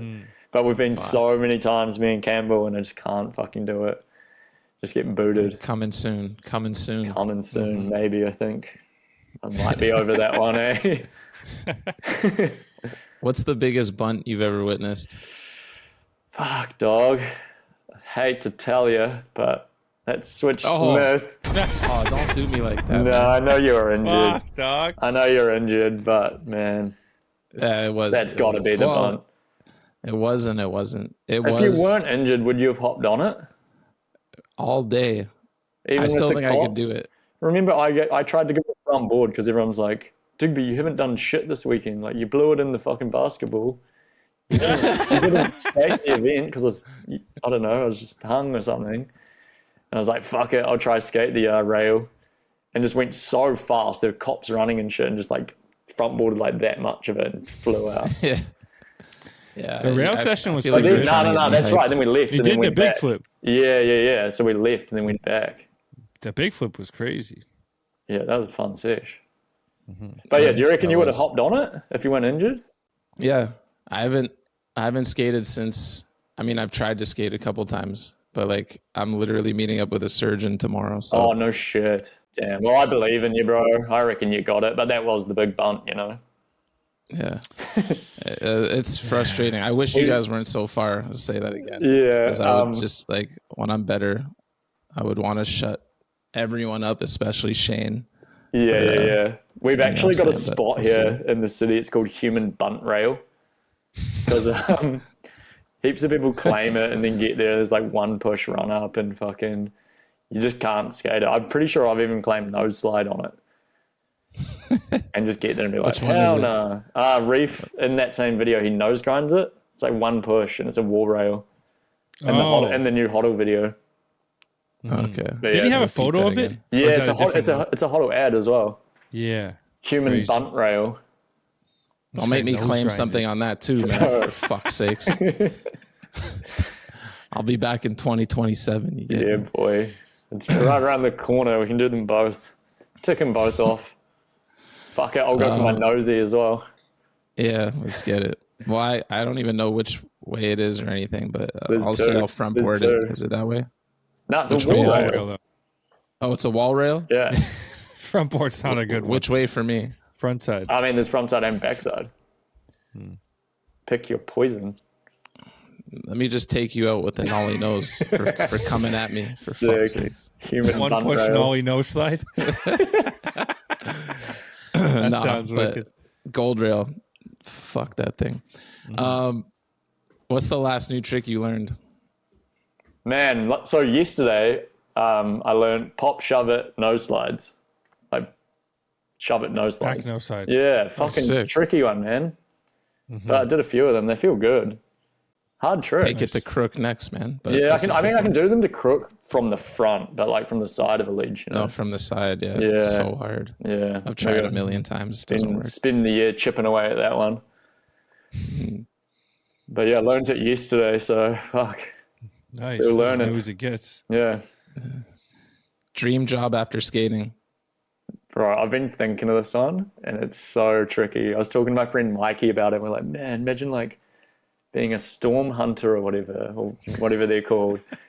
And then it's like, Tornado then, guys? yeah, then you're just stuck in shit weather all year round. Yeah, no. So I actually don't know. Fuck, maybe podcast presenter like you guys. Yeah, you come with us. No, Take over. when This we're shit's done. nerve wracking. I don't know, man. Maybe fucking, I don't know, whatever, archaeologist or something. Is that the dinosaur bones guy? Yeah, that should be sick. That's fire. That'd be pretty sick. Bro, I still think Tom Snape has the best one of all time. What does he say? He's like warehouse manager or something. Eh? Yeah, yeah. Like dream job is warehouse He's just manager. being real realistic. Every time this question comes up, that's the only one I think of. Fuck, that's so Warehouse funny. manager, bro. Snapey is fucking funny, man. Just like so chill. I don't need a lot, bro. Dude, imagine like pulling a giant squid out of the ocean and like putting it on ice in a museum or something. That's what I'm trying to do. I don't even know if that's an archaeologist. That sounds like a marine biologist. Yeah, or maybe something. marine biologist. My uncle's on him actually. Sick. Damn, that's epic. Rock up That's to a work dope with him, man. Yeah, just fucking George Costanza. Yeah, that job, hard. too. Like, I didn't go to school for this shit, but I'm here. Favorite local brand? Fuck, Hotto and Passport Hell yeah. combined. Favorite local skater? Favorite local skater, Reef Condon or Dante Narita Johnson. New buck on the scene, you'll see him. He's fucking cool. Yeah, one of those two. Sorry for not making it one. All good. That's cool. What's the one sponsor you regret riding for? Vox New Zealand. Oh, yeah. And bro, when Vox I moved here in the fucking tight ass jeans, I was rocking the Voxes. Oh my god. It was I so can't believe you How even did I made a get? single friend. Yeah, I know. Quite How did the I get first let impression. in? It was arms wide open as well. Yo, Vox and the spray-ons. God Yeah. damn. Right. Being like, yo, leave that guy at the last spot. Yo, we out. Vox New Zealand. Shit. That's sick. Favorite teammate ever? Simon Zuzik. We've been Nice. fucking on vans and Hoddle together for a while. We've been traveling around forever, and fuck, he's the best, eh? Worst teammate ever? Fuck, man, I don't even know the guy, but he seems pretty draining. Dane Berman. Oh, shit. We skate for What the are you same guys teammates on? Sunday Hardware, the bearings. Mm. Yeah, I don't even know him, but man, fuck it. Him. Oh, damn. That's a That's legend awesome. right there. Yeah, I don't know. Yeah. Heard Yo, we've been stories. trying to get him on the pod forever. We might have to get him. Real, Get he's him just on gonna now. shoot me fucking straight back. Fuck Yeah, it, easy guy. exactly. I'll take it. Okay, Dan Berman. Worst company? Oh man, I can't stand fucking Santa Cruz. Eh? The screaming hand. The screaming hand, dude. Yeah, sorry. Or Creature. Classic. Pretty sick of Creature. Just another one, just for good measure. Yeah, If that ain't enough. recently in New Zealand, filming this video, and fucking, I'm pretty sure Santa Cruz was there, and every skater's like, "Bro, you here with Santa Cruz?" I'm like, "No, we're not." Furthest thing from it. Worst trend. God. Worst trend. Oh man, I'm done with like nosy to crooks or taily to switch crooks. You know, done with that. That's been Agreed. fucking doing the rounds for a while now. Yeah. I feel like that's also something that a lot of skaters do when they get a little older. Yeah, I mean, there are certain people that can do it, old heads and shit. But like, I've been telling Riley forever. He's always doing them. I'm like, bro, stop doing tail slide to fucking switch crook. Yeah. I don't know if I'll ever get to that stage, but I've noticed it too many times. It's like, it's not a coincidence people started doing that when they get a little older. Well, you know, when people start going like, and start doing like crook to ning to fucking crook to ning to heely out and shit. Like, man, relax. But I'm thinking about it. I'm like, yo, warming up gets harder the older you get, and like popping onto high ledges. So let's just say in 10 years from now, when like a knee high ledge, we're like struggling to no slide, and then you want to spruce it up a little bit. You're like, yo, no slide to crook, and there's a clip. You know, it almost makes sense. But I'm not saying that's me, but I'm saying That's your plan. Someone's thought process. Not me. I get it. But like, remember, I don't know, heaps of young heads do it and shit. Yeah, everyone's fucking doing it now. Yeah. But even when they do it more than once, they go back to no slide, and back to crook. Like, come on, man. That's Hit ugly, it with man. a fucking fat crook. Just crooked. Yeah, sick. Yeah, But agreed. one person who gets the ultimate pass, though. Yeah, you know the one. Yeah. Shake Junt, baby. Let's go. Shake yeah. Hill, dog. You can That's do whatever you want. And I'll give a golden ticket out to Anthony Mapstone too, Oh Yeah. yeah. because Real he's shit, fucking real sick shit. at them. Those guys got the energy, man. Yeah, Real shit. yeah. I mean the trend of little spring chickens doing it, you know. Yeah, wait till you're like 40 plus to fucking go ham on those. Yeah. Yeah. Worst style. Right, back to what I was saying about that Smith grind. Maybe like Rob Pace or something. It all ties in with the Santa Cruz too. He's doing those Smith grinds all the time. Rob Pace. You know him? Who that is. He's that Santa Cruz Australian guy that's sitting down on Smiths. Just building it up. Yeah. It all comes Jesus together Christ. with Rob Pace. Yeah. That's like 3 shots all culminating into one. Bro, that's the fucking machine gun. You guys got those noises. Santa Cruz. Yeah, that's Sit it. down Smith. The machine gun will be there. Yeah, we need to have one like in studio for like. Bro, has during the anyone ever interview, been man. beaten up from the rapid fire? I don't think No, so. That's people good. just like kind of call each other out back and forth. That's good. That's good. People say shit to us. Yeah. It's all A good. friendly No hate. beefy. Yeah. I mean, I just got fucking biggest bunt, man. Shit. Yeah. We're still all good, right? Yeah, we're bros. Save us a wait for his interview to get you back. Oh, it's coming. Last but not least, and you can't say Jeff Campbell. Who's the last person you want on the sesh? Bro, Jeff's the first person I want on the sesh.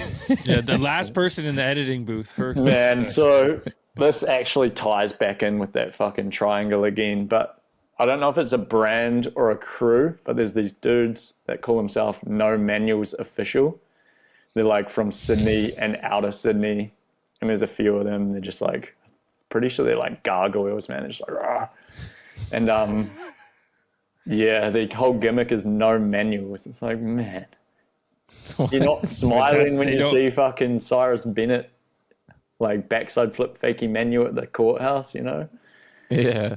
That's their thing. That's And they did the a worst fucking gimmick. bro, they did a collab with Mob Grip. It's like, man, come on, I'm Jess up from here on out, eh? Yeah, we rock with mob around here. Yeah, but fuck, he killed us, man. That We just got a better collab. shot. Bro, I'm probably going to be the one getting beaten up.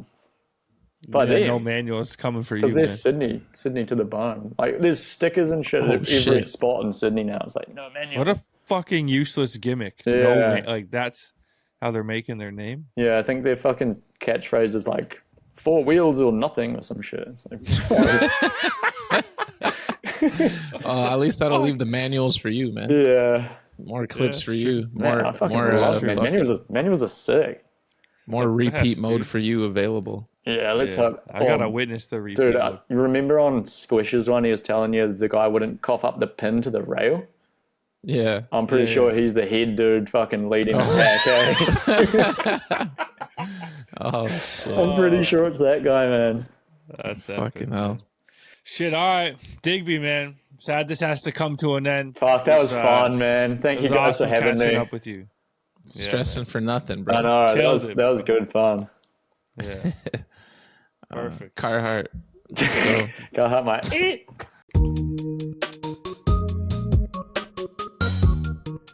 Welcome back to the post office, brought to you by our good friends over at Digby Skateboarding. Quality workwear since 1922, from the work site to the streets. Ain't nobody keep you fitted like Dickies, man. All right, Ghost. Another packed inbox this week for the post office. Who we got up first?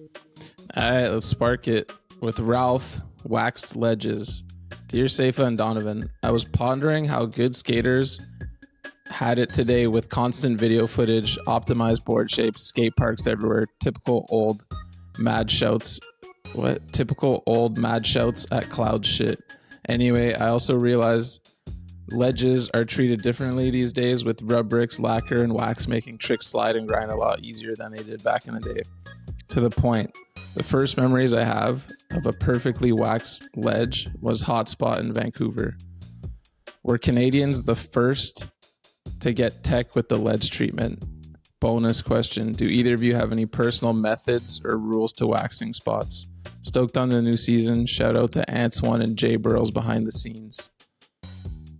Definitely. Shout out the legends behind the scenes. Were we the first to get tech with the ledge treatment? I don't know, man. Seems like, I highly doubt it. yeah. Seems like that would be a Cali thing. You know, they're perfect ledges. It all started with those perfect curbs, I guess, but I don't think it was us. That's for sure, man. Yeah, definitely the wrong two to ask on something so specific. You might have to slide into our boy Ted's DMs Oh, Teddy. He hit my DMs this week. for measurements or making sure you're still For friends. measurements, glad to know we're still friends. Everything Okay, good. sorted. Never question that, Ted. Teddy reassurance needed a little love, so I gave it to him. But I will measure those ledges. He's coming up here Oh, and just sick. wanted to get a little info before he made his trip. Oh, he's doing a TD thing? Or is that a I secret? think I'm not exactly sure what the project is, but it seems like something like that. Yeah. Yeah, we're going to have to treat our boy to some Yeah, we're gonna have to- margaritas. We're going to have to take him out. Shit. The credit card that's getting used and abused is going to have one more round on it after Ted. Ledges, though. Special. You have any waxed ledge memories? Yeah, I have 1.5 because one is so blurry. I've told this one before, but it was probably years ago. Second time in California, I'm in San Francisco for the first time. Me and Aiden cruising around. We went to Hubba Hideout. It was probably like the last year or two before it was gone. And Aiden 50'd and 5-0'd it, which was really impressive. Just me and him. I think I took a picture on a disposable camera. There's no iPhones or anything at the time. That's awesome. It's crazy thing about trips like that back then. No iPhone. Like, you just do shit.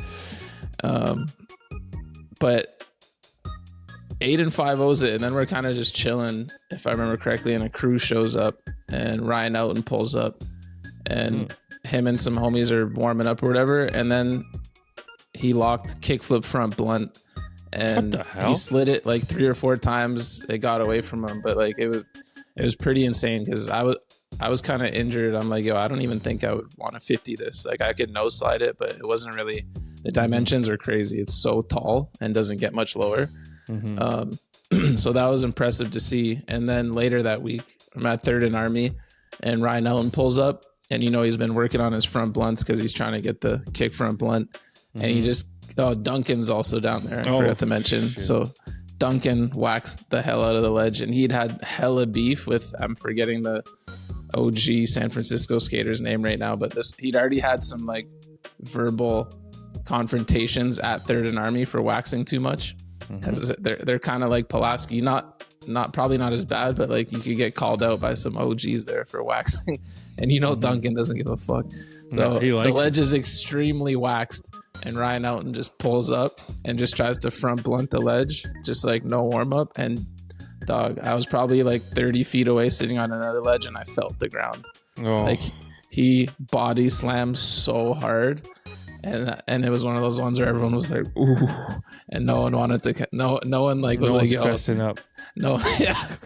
Duncan's just like, probably just did a no slide right after, no fucks given. 720, shove it out. Yeah, so that's my wax story. And then the other one was the exact same thing happened at Pond, and I'm pretty sure I remember Bohart going off on him, but I don't remember as detailed that one. But I mean, skating with Duncan a lot back in the day, like that was a beat he was getting into regularly with people. It was some whack shit, and most people's bone to pick with him was he wasn't moving, hitting the ledges. So extra pusher too, he would need less wax. Tuck it and shit. Would going be as like, slow as possible. Take a fucking push. Switch no slide to fakie. But hey, that's his prerogative, man. I don't know if I have any wax stories other than just like the Pulaski shit. I think I've told before. So local chucked our wax in the bushes one time, and that I like that shit, man. If that's their thing, that's their thing. And it's funny too because people are screeching back lips on marble ledges. You know, it's like they want to hear that for the 6-inch back lip out to regs. I can't front. I'm a waxer. Like I'm trying to just, the less friction, the better for me, man. Yeah, I mean, I'm just lazy. Like, if I don't wax it, it's because I'm too lazy to go get it. But wax is the best. Like, what the hell? Bro, in my early days before I started skating with you and Six and everyone a lot more, I skated with Duncan and Noah a lot. Yeah. And those two were like wax gods. Another one that just comes to mind. Do you remember the story of Lansdowne 8? And the rail? I think Noah crooked it, I think, or wanted to crook it or something, and he waxed the hell out of it. And then, which is so unnecessary. And then Bohart went and he like died. I think he like busted his knee because Noah waxed it and he wasn't ready. So first he just ate hella shit. And so I came up with two of the most like notorious waxers in the city. The weird metal, you know? So if you like expect it to be a little sticky, aluminum or whatever you want to call it. Wax gods, man. All right. Next up, we've got an email from Vinny Mitchell. I love hearing about the corporate side of the industry. It is amazing to me how many people are involved in the management of these companies who have never skated. The story Sinclair brought up about industry CEOs not having a lick of skate knowledge had me dying of laughter. Do you guys have any firsthand experience of your own dealing with industry executives who are not super knowledgeable about skateboarding? Damn, that's I'm sure we do. Is anything coming to mind? I'm trying to think of a good one. Yeah. Off the top of the dome, I'm not getting anything right now. So, okay, I got nothing, but I'll say this, and I'm pretty sure you agree. It's one thing to not know anything. That's perfectly fine. I don't think that bothers us. It's the ones that front like they know shit and try and walk around like, yo, just be honest. No one cares if you don't know anything. If you're a nice person and you're supporting skateboarding, like, we're hyped. But it's when you're like, they're getting their job done in a professional manner and the company's happy with the job they're doing, then what's the difference, you know? Yeah. I don't know. This would be one where I would need to think about it. But I honestly think it's pretty chill. Yeah. It's just I'm trying to think of like Like, yo, did you see? I saw the funniest thing. I forget who sent it to me on Instagram. It was like Skateboard P. Is that what? Kick Push? No, that was Lupe Fiasco. The ice cream homie. Oh, Pharrell. Yeah, did you see that one? When it was like an old interview on like BET or something, and they did a quiz, and then he has some dude that he's quizzing a random person. He's like, "Hey, you gotta guess which one of these multiple choice is the trick," and it's like some dude does a heel flip, I'm pretty sure, and then the guy guesses wrong, and then Skateboard P is like, "Nah, hard flip," or like whatever, and just like. I had no clue, dog. I gotta find that. We gotta post it in the story. That's but wicked. like, I actually do fuck with Pharrell heavily because he like put a lot of money in a lot of dudes' pockets and also skated. Yep. But you know what I mean. The ones that are being phony and acting like they know about that life, but they don't. Just be honest. It's all good. Just be honest, man. Yeah. That's awesome. No, hard flip. I gotta find that for you if you've never seen it. I saw it for the first time. I was dying. All right, next up we got an email from Nicholas Septian. Oh, come on, it was a little long, man. Just listen to the random skater of the week with Frankie Spears, all-timer. Kyle Berard was the only winner of both Tampa and Pro for the longest time, so I thought I had it from the beginning and spent the rest of the episode confused by all the other facts. The teammates' clue gaslit me into thinking Kyle had been a part of photosynthesis. Your boy's slipping. He means Davis. How dare you come for Davis? Tell him to check his DMs if you would like me to dump him some clues for some skaters for him to use on the show. My IG is at Nicholas Septian. What the fuck is this? My mom's a college history professor, so you can bet she made sure I know how to fact check. Damn, first Promin be coming for Davis's job, and now Nicholas in the post office. Jesus Christ. Questions for you guys. Oh, here we go, Donald. Let's try and do this. Like, no, don't think about it. I know you're looking at it right now. Okay. Yeah. Penny or Cardiel? Penny. Costin or Reynolds? Costin. Oh, I can't answer that. Nico Harrison or Sam Smythe? What am I choosing? Who did the worst job or better? Who I like better? Yeah, who you like better? Oh, Sam, for sure. I got no fucking... That's a joke question. Yeah. Nico Harrison. Although I'm happy he contributed to the downfall of the Mavs, but now I don't have a problem with the Mavs because Luka is who I had a problem with. So yeah. Now you have more of a problem with the Lakers. Yeah, exactly. Sam Smythe all day, every day. And Costner Reynolds, that's actually one of the hardest ones ever. If you had said Rowley, it would be easy for me. Yeah. I gotta go with Costin because he's Play the fantasy homie football now. with him. Yeah. But I might have said Reynolds before last season.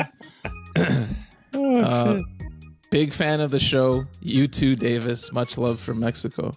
First of all, Nicholas came in coming after Davis, talking about mom's a college history professor, fact checking, spelt Cardiel's name wrong in the post office.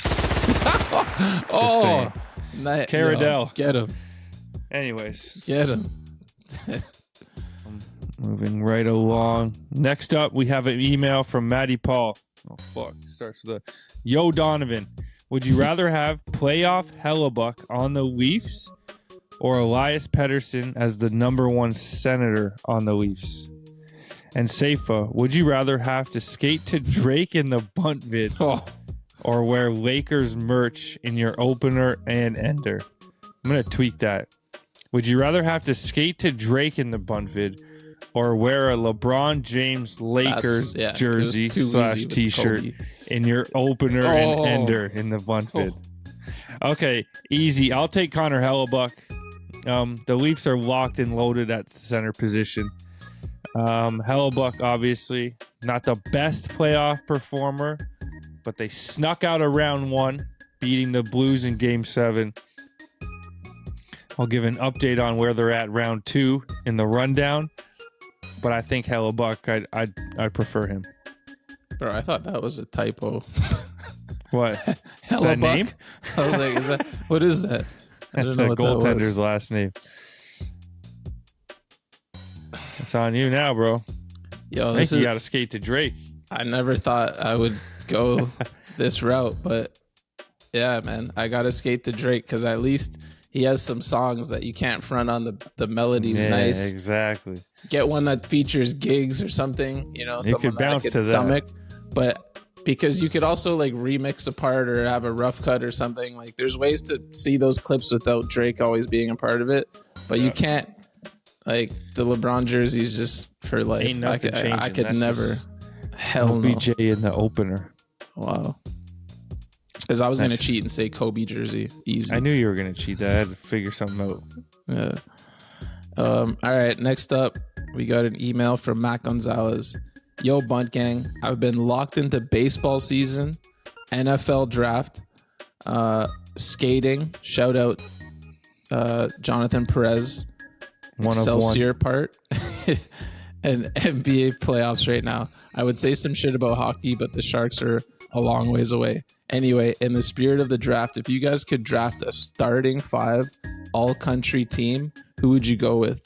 In no order, I'm going Puig, Reynolds, Cardiel, Heitor da Silva, and Buznitz. Also, y'all never talk about Club 520 Pod.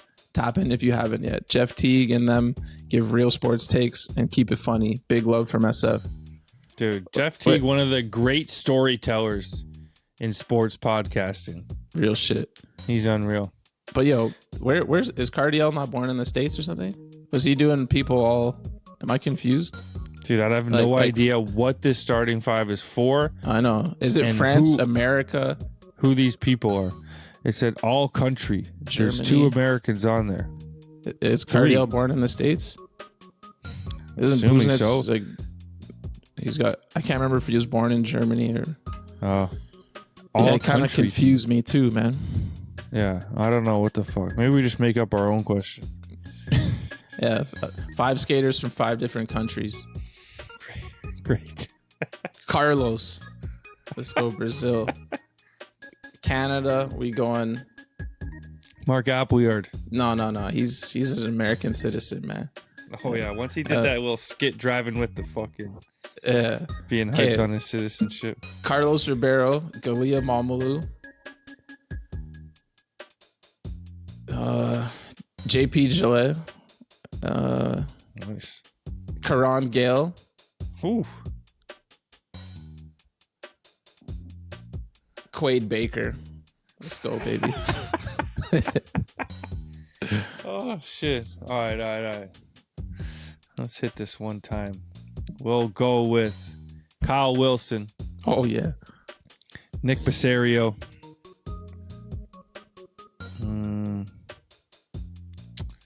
Shit, man. Canadian? It's my favorite Canadian. Bobby de Kaiser. I still got an American. Let me pick someone random. Oh, Jeff Rowley. Where's he from? The UK? Yeah, you got 2 now. UK, man. Shit, that came in too hot. Oh, man. This list doesn't matter, dude. We'll go with safest top 5. That was awesome. But you just got me picturing Kyle and Bobby on the same team. I mean, Are they I think- on the same event? I think they're both on Spitfire? Spitfire, but that doesn't count. That's like the biggest team in the game. But like, Yeah. some sort of team edit with Kyle and Bobby would be epic. Yeah, in you the know how same they van. did Bobby Warist and Yalda did that shit where they went to a spot and filmed a thing? They should send those 2 there. Yeah. To some sort of plaza. Yeah, that would be fucking G. That would come out insane. Or you know what they do? I don't know. I haven't seen one in a while, but Thrasher is doing the plazifications. Yeah. Yeah, We just should do build one a of those. plazification roster Yeah, of young bucks. What plaza Thrasher would we Hall. send them to? and we'll come and be like on our Gary Rogers, just like, yeah. Trying to switch front shove in the background. What plaza would we send them to? Well, dude, let's do it right now. Let's pick 5 skaters in a plaza. Okay, well, Kyle and Bobby. So we're picking 3. Kyle, After Bobby, Carlos. Yeah, Oh, I that's want crazy, JP alright. there. Let's JP? keep the Brazil vibes high. All right. And I get the last one. Yeah. Let's go with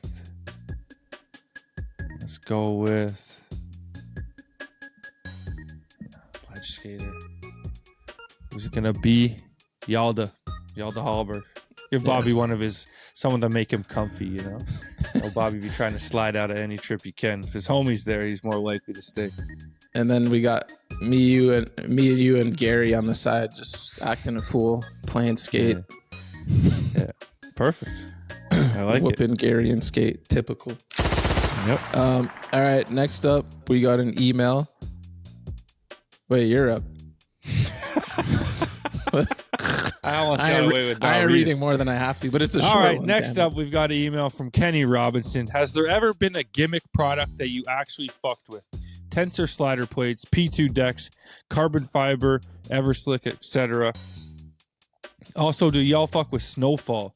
I'd say it's up there with Top Boy. Not as good as The Wire, but deserves to be in the conversation. Check it out if you have the time. I think we went over this gimmick shit last time. Or like a week. This season at some point. When I said I fucked with the little knob piece they put on the end of silvers. Mm-hmm. But then everyone started putting in all those extra washers so that the axle nut was flush with the axle and it wouldn't strip. Genius, whoever did that. But as a kid, man, I was into all this shit. Tensor sliders, whew. Man, the fucking slappy no slides on the curb out front of the cribbo were going crazy. And then whatever those waved decks were awesome. You know, like the flip new wave deck or some shit. Just looked cool as fuck. Yeah, I can't say that I was into any. The shit I'm on right now is twin nose. Oh, you like that? Twin nose, yeah. It's working out for you? Yeah. Your regular ollies don't feel weird? It sucked anyways, so what's the difference? The Switch ones was better, dude. Okay. I might just get Switch this summer. For some reason, there's way more pop Switch than regs. What's the deal with that? I don't know. Huh. Like, especially warming up, it's way easier for me to switch 50 than it is to 50. I don't know. Maybe it's like fresher. I kind of feel that too. I like throwing a Nolly 50 out there. Yeah, Nolly as well. Yeah. I'd say regular is the worst of my 4 pops. Not when you need it most though. Like if you needed to no slide the Triton barrier at Dumbat, you're going regular no slide. You ain't going Nolly nose or like. No. Yeah. And then Snowfall. Mm-hmm. Did you ever? I tried to watch that. I could not get into it. No disrespect, but shout out to Snowfall. My little sister's best friend actually directed a lot of that show. So I got love for it. And I love that one scene that got memed so many times. You probably seen it when he's like, bodies. I need to watch it. What is it? It's about cocaine trade somewhere? Yeah, it's about the original Rick Ross and like creating a cocaine empire, or a crack cocaine empire, I think. Yeah.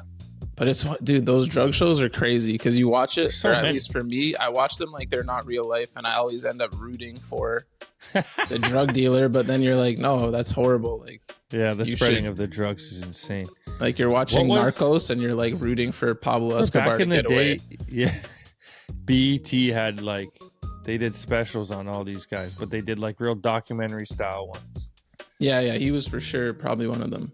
Yeah. And like that's why a lot of people chirp Rick Ross because they're like, yo, you stole your whole shit from like I think the real Rick Ross got out of jail and like doesn't fuck with Rick Ross. Yeah, that's fucked. Oh. Who's up, me or you? Yep. Okay, next up, we got an email from Shoutout in it. What up, Bunt boys? It's a bummer y'all don't follow college football. There's so much drama with the NIL and the transfer portal. Live in Knoxville, Tennessee, we just lost our quarterback with so much drama behind it. If you're in the know, you speculate forever. Question for Donald. I'm a hat guy as well. Receding hairline doesn't help, LOL. How do you go to fancy restaurants without looking like a kook? Long-time listener, thanks, fam. Did he get us confused? Is he one of the last people that doesn't know which one's which? Because I'm the one with the receding hairline. Yeah. Dude. Yeah, it's crazy, bro. I was at hockey 2 weeks ago, and as people know, like chirps are flying everywhere, and that's fine. But one guy came up to me, and he's like, "Dude, whose hairline is worse, yours or your goalie's?" And I was like, "I have a helmet on, like you can't even see. Like I actually have good hair. Like this is insane." Someone on the other team said that to you? Yeah, this coming after. I'm like, well, whatever. Yeah, I don't have a receding hairline. I mean, I have some grays are coming in. My hair is probably longer now than it's been in a while. And I've learned from my mother-in-law that you cannot wear your hat at any dinner table in that family. So now it's become like ingrained in me that when I sit down for dinner, I just take my hat off. Yeah. So Sounds like my grandpa. As far as that for me, I wear hats way less, I feel like, than Donald, unless it's actually like blazing in the summer and I need it. But bro, don't worry about the hairline, bro. It's that shit happens to everyone. It's not like you're the only person in the restaurant with the receding hairline, man. Don't let that shit hold you back. You ain't no kook. Hell unless you let yourself feel like it, man. Bro, no one you gives walk a shit in there about the line and own that shit, man. And like, it's funny. Like, me and my girl just went out for a nice dinner at a fancy restaurant the other day too, and like, no one's looking at you anyways. You know what I mean? Like, you just enjoy your time there. You earn the right to be in that fancy restaurant and enjoy that nice meal with whoever you're there with, your significant other, if I might say. Just enjoy it, man. You earned that shit. You worked hard and you're there now. Take that hat off, kick your feet up, and enjoy that shit. Yeah, man. was that you like making up for last time? Bro, run that shit, man. I got the receding line, but like, holy shit, I got dandruff coming down. Joel, you gonna have It's to. fucking raining. I always in feel here. bad for Joel, man. He's got to deal with my dandruff every 2 weeks. I But ain't been there in 8 months, bro. you can rock it like me. You can rock it like Stephen A. He doesn't give a fuck. Or you can just come on home and shave that shit. If it's that much, if it's bothering you to the point of emailing in, we don't know what it looks like. Get rid of it, bro. Yeah. Bro, hair ain't meant to last forever. Next email is goated. Is it me? I just read that one. Did you? Maybe I didn't. What's good, y'all? In terms of their skating, fuck, marry, kill, Mason Silva, current Caples, Louis Lopez. Cheers. Who wants to go first? Weird, dude. Bro, the first time I read it, I didn't read the in terms of their skating, and I was like, that's so weird. I just thought it was fuck, marry, kill the homies. Yeah. You want to go? No. I don't want to do this. In terms of their skating, all right, I'm gonna go.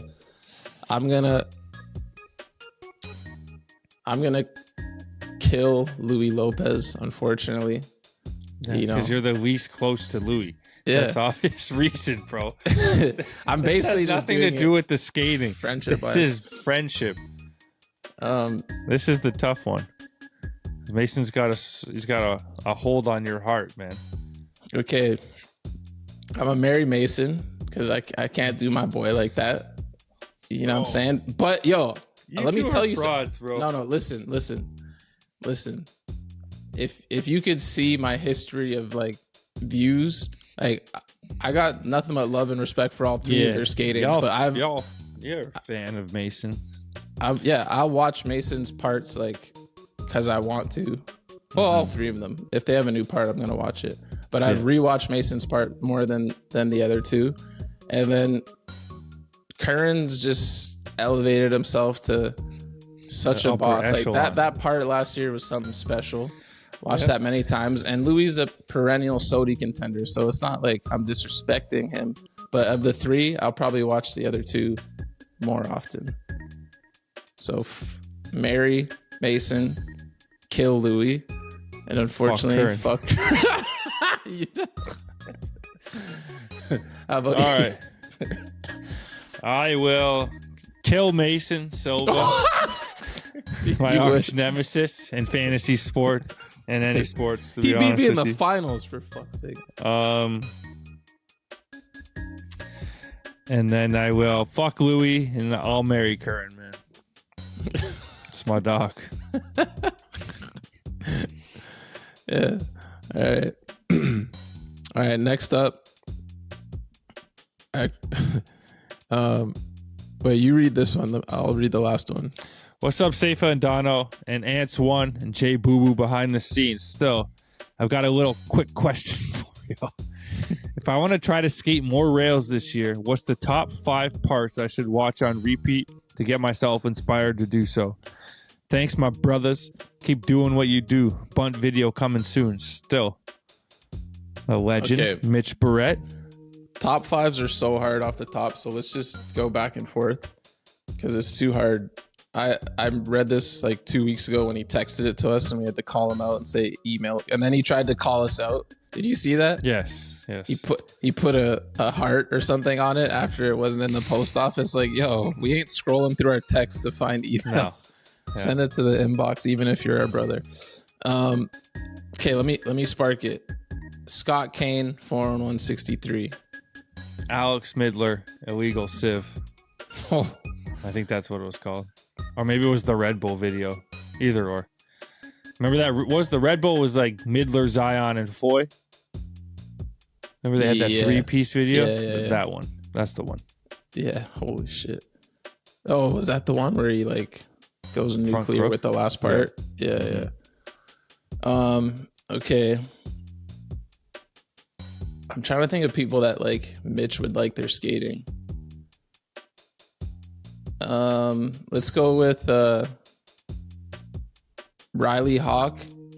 I feel like he skates a lot of rails that Mitch would like long out rails and shit. Mhm. Riley Hawk and all I'm blanking right now. Sorry. What's their crew crew videos? Oh, yeah. What are they? Shep Dogs. Shep Dogs. Yeah, any Riley Hawk Shep Dogs part. I will go with Nija in his should have been Sodi video part. Was that one Need That? Yeah.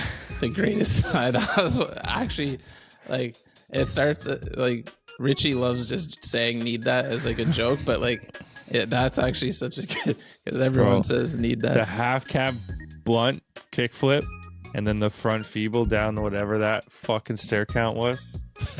You knew he had to do that half cab blunt kickflip just to get him juiced for the front feebs, man. Mm-hmm. Then I want to think of like a throwback one from like who would we be looking up to in the rail world when we were kids? Let's go with Peter Raymondetta in Circa It's Time. Jesus. That's a good one. Go get inspired, Mitch. Backlip Skydome 13. Yeah. That's a good one. Oh, you want another one? Yeah, if you want to hit a 6th, why not? Rail skater. Shit. Oh, let me give you a Oh. clue. Leo. No.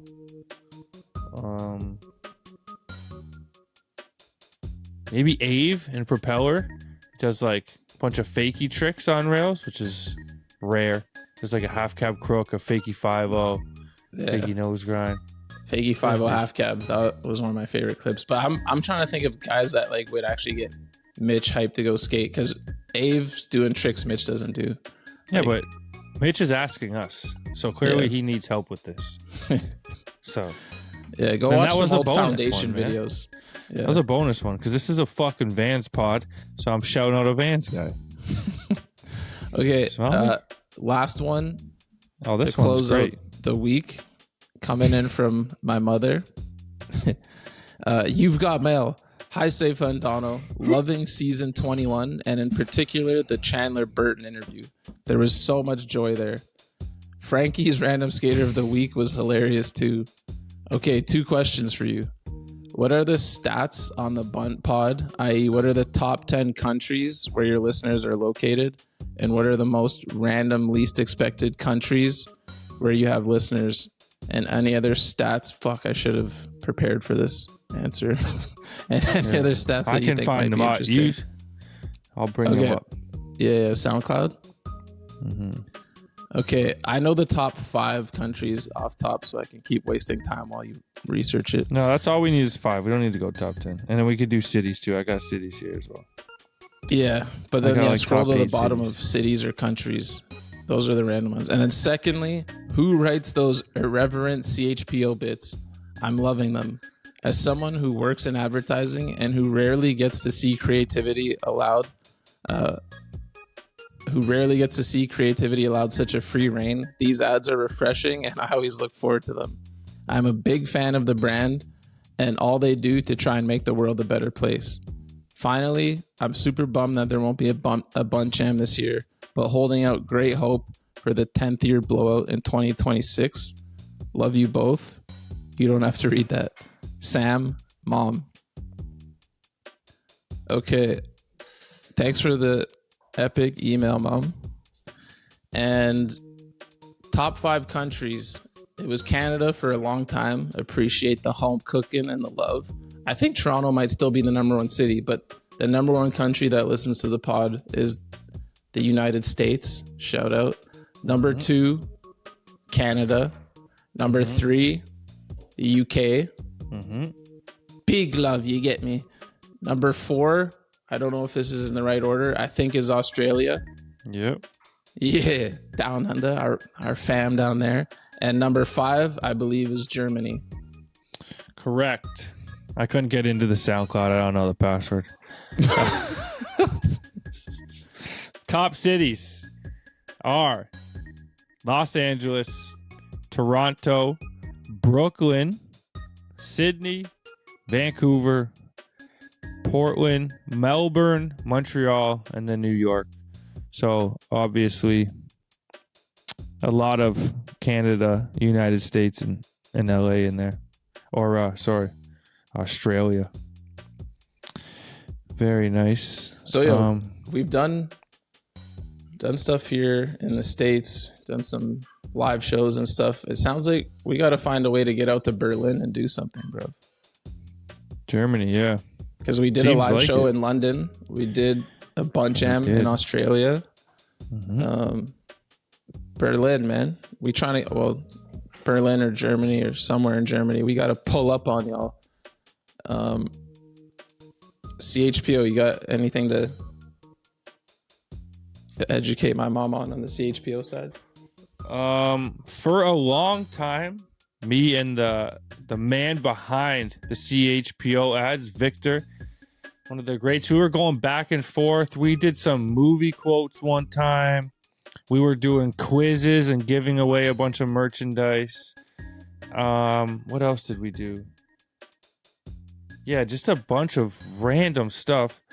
And then we realized that those are the ones that people love the most. If we were to come on here and tell you about the newest sunglass that CHPO watched, people might hit that 15-second fast forward button. You know what I mean? But when you come with a little bit of creativity and put yourself in the shoes of a piece of toilet paper and see what his life is like, or hers, people listen, man. So it's right now it's all Victor. For a while it was back and forth, but he has completely taken the reins and taken over. And I get more DMs and messages about the CHPO ad nowadays than any ad ever before. It is not even close. It's not a competition. CHPO brand, always keeping the people entertained, man. And if you ever meet Victor, you'll know. Yeah, my mom's been bugging me for free shit. So, Victor, if you heard this, send my mom a box. Okay, while you're on there, I did get into the SoundCloud. I'm just gonna shout out a few countries that are closer to the bottom of the list. All right, we got India, Ukraine, Peru, Estonia, Vietnam, Morocco, Argentina, Puerto Rico. Major shout out. Guam, Malaysia, Greece, Latvia, holy shit, Taiwan, Hungary, Croatia, Chile, Philippines, Slovenia, Brazil, Hong Kong, Indonesia. The list goes on, man. Thailand. What does it give you? How many listens from each country? Yeah, I started from the lowest. What one. is the bottom? How many listens in the bottom country? Damn, India is such a massive place. We only have 821 listens in India. We gonna have to step that up, India. But that's the smallest one. Oh no, this is like the top. Whatever. I don't know. I don't think this is like the entire thing. Oh, it won't give you a country with one listen. The one homie No. checked it once and never came back. No. But it's a worldwide thing, man. What about For most real. listened to episodes? What's the like highest rated ep? I mean, we would have to compile stats from multiple avenues, right? Yeah. Just SoundCloud alone, though. Let me see. This was pre-video days. I would say maybe. What's your guess? Whew, maybe Sean Pablo. Sean Pablo? I'm guessing Curran. No, probably Gifted Hater, maybe. Or... Curran. No, Still Curran on the cloud, baby. dude, if you need new shoes right now, go get that new Current shoe, man. I saw that shit at the skate park live in the flesh, and I asked the homie what he thought of it, and he was fucking hyped, man, which is really, really cool to hear. Customer testimony, Current Caples pro shoe, man. Couldn't be prouder of the Crody, man. Okay, let me give you the top 5 or 6 here, and there's one name that I'm so happy is in here that I did not know. Number 1, Curran. Number 2, Jake Phelps. Number 3, Sean Pablo. You weren't far off. Number 4, Cater. Number 5, Alex Olson. So far, it all makes sense, right? Yeah, Number 6, Fred Gall. Still making a lot of sense. still good. Number 7, our boy, Ernie Torres. Fucking No way. bring in the laughs. So Yep. if you're listening to this, these were all pre-YouTube era. Go back and check the archives, man. We're on Spotify, SoundCloud. We've been doing this shit since 2016. Because even this week, I just saw a comment on a Trent one. Something, it was like, I didn't know much about this Ernie guy, but you guys should get him on the pod. I'm like, but yeah, there's new young kids listening that don't know That's the fine. legend That's fine. Ernie. But yeah, shout out to everyone listening around the world, man. Shout out to Sam Benson, man, holding us down. We were used fucking running amok in her basement, man. Hell yeah. All right, y'all. Make sure to get your emails, voice notes, and video notes into the buntlive@gmail.com. Let's fucking get it.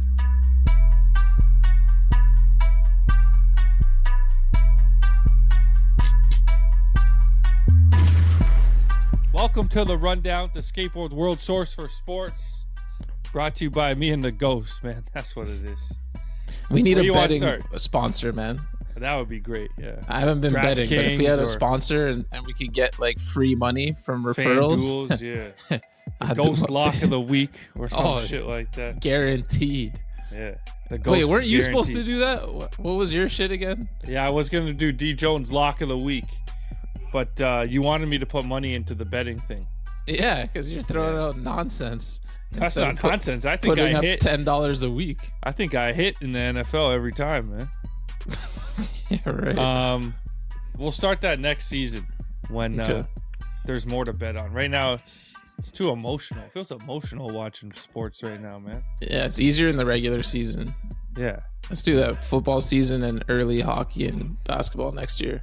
Yeah, dude, when your one true love, like your actual team is in the playoffs, there's nothing like good about the watching experience. It's actually Oh, it's horrible. absolute torture.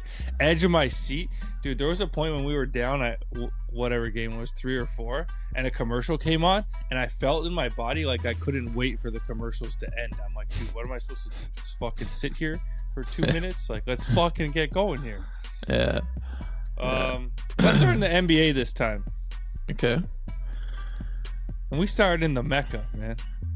The Mecca of this shit. The New York Knickerbockers, man. Stole 2. And by stole, I mean the ski mask and the weapons were out. And they went into that bank, TD Garden, and stole 2, man. But now it's 2-1. Boston answers back. Pivotal game 4. before we get into this, what, aside from Game 7, obviously, but what game is most important in the 7-game series? For me, it's got to be 4. Yeah, it's 4 in a competitive series because you're looking at going 3-1 or 2-2, and that's we know the odds on 3-1 are horrible. So, like the Thunder handling business going to 2-2, like they were down 7 early in the 4th. That was terrifying. Yeah. But yeah, it's Monday right now. Knicks Game 4 tonight, man. Huge. I knew sometimes when you feel like you would bet the house on something, but I don't have money in the gambling app. But like, I was ready to bet the house on Celtics. Like that was so guaranteed, man. Yeah. The Knicks already upset the script twice. It's hard to do that 3 times. That series has been very strange. Knicks down 20 in all 3 games, and I think this is my prediction is Celtics in 6. I hate even saying that into a microphone, but they're just the better team. Yeah, Celtics in 6 or 7, but I think they could go 4 straight, man. I hope the Knicks win tonight, though. Has Jalen Brunson been the most clutch player in the playoffs so far? Yeah, probably. Like he's got the most clutch points, like technically, like within 5 points in the last 5 minutes. But Halliburton's in there. That's true. Big balls. Fucking Jokic is obviously in there. What he did, like Game 7, Gordon's in there. Holy shit, he's in there. He stepped up massively. But yeah, we'll see tonight, man. Knicks, so please. Tonight, we'll go on and say the winner of this game, Game 4, wins the series. No, you could say that. Well, I think the Celtics are winning in 6 or 7, and I think they could do it in 6. Oh my god! I don't want it to happen, but I'm just trying to lower my expectations so it hurts less. This is Monday night, massive, one of the biggest wins in Madison Square Garden in a long time. They better have that barn fucking rocking, man, and they'll celebrate like they won the chip tonight if they get this. They just need to come out with, like, it just seems like they just come out passive for some weird reason, and then they're like, all right, now let's kick it into gear when we're down 20. Like, nah, at some point you punch first, man. That's Come on. A coaching issue right there. They gotta do something. I don't know what it is, but yeah, huge game for your boys. Cleveland and Indiana, is it done? Sad, very sad. What happened, man? Garland's fucking toe injury in the playoffs. But it's turf toe. I didn't know that at first. I thought it was just some bullshit, right? Bro, yeah, but turf toe's fucked though, isn't it? I don't know. I don't think I've ever had it. But like, you're in the second round of the playoffs, man, and you're just sitting by. Like, losing Game 2 was absolutely catastrophic for them. I think you should have played Game 2. Be there in any capacity whatsoever, man. Yeah, at least like go out and try for the first quarter and see what happens. Man, you don't not show up in street clothes. Yeah, but yeah, very disappointing series. Just like we'll get into the fucking Warriors one, but I hate when injuries, because all 4 of these series could have been like 6-7 barn burners, but we're getting shortchanged a bit. So Cavs, it would be very fun if they won at home and then could force a Game 6. Yeah, but hopefully that happens. Yeah. Let's move into it. Warriors and T-Wolves. But yeah, last thing, Donovan Mitchell didn't play the second half, injured his ankle. So if he doesn't play, it's a wrap. It's a fact. He better be. He's a game time decision. Yeah, you go tape that shit up. He needs to do the Donovan name justice, man. Yeah, well, he needs some winning out of him. Allergic to round 3. T-Wolves and Warriors, man. This is the biggest disappointment. The whole thing is like Steph can maybe come back for Game 6, so you got to get one at home. I think that's tonight as well. And they were there, man. They were up midway through the 4th and kind of let it slip away. And you just feel bad. Like, they fought hard. They did everything they could. Kuminga 30 off the fucking bench, playoff career high. And that was very deflating. I'm sure it was for the players as well. Would not be surprised if that series is over in 5. And hopefully Steph, I remember a few years back, AD came back when he was clearly so injured. He tried to play and like got re-injured, and the Lakers lost to Phoenix, I think. But I would like to see Steph maybe at least try, because it's a hamstring. You've got tons of time to get right in the summer. Yeah. try and come back for game 5. There's Dude, talk he could force it in game 5. You guys, just force it, man. If it's going to be hurt for game 6, it's going to be hurt for game 5. Just go out there for game 4, man. Fuck. Yeah. Fucking And winning, dude, hamstring's tough though because it can feel better, but it ain't. You know. yeah, So, because you one can't little- feel anything. The first week, it's like not healed yet, but you don't feel anything. It's such a gray area. There's when got to they be come some back. needles or something they could fucking pop into that hamstring. Get that This shit ain't sorted football out. though, man. These guys aren't crazy like that. Bro. Draymond Green, man, the biggest disappointment in all of the playoffs, dude.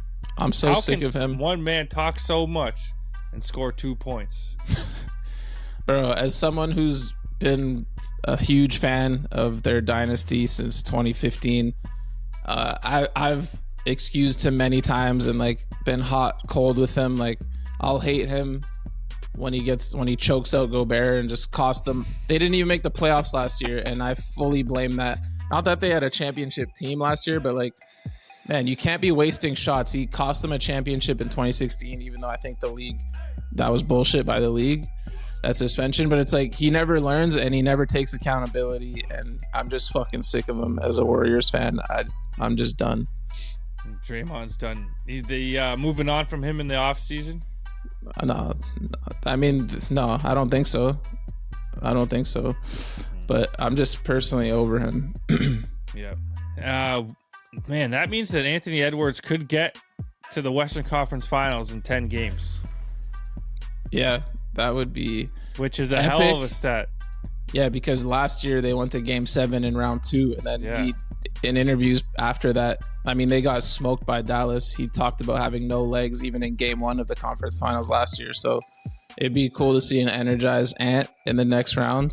Still hoping the Warriors can pull off a miracle, but yeah, they're just outmanned, and they're just small, man. Game 4, small team. Yeah. And the piece de resistance in round 2 of the NBA playoffs. P.S. Dude, I'm English, man. Peace. It is what it is. The OKC Thunder and the Denver Nuggets. I feel like OKC's leaving a bit on the table here, man. They don't have that killer instinct sometimes that they need.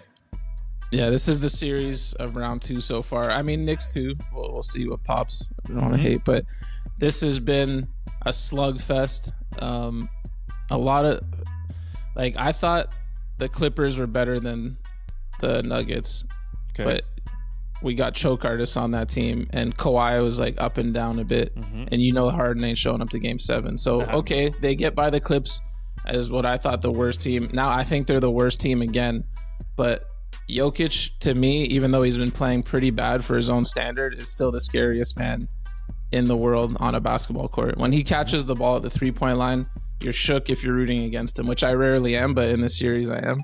When he gets it in the paint, you're like, that's 2 points guaranteed.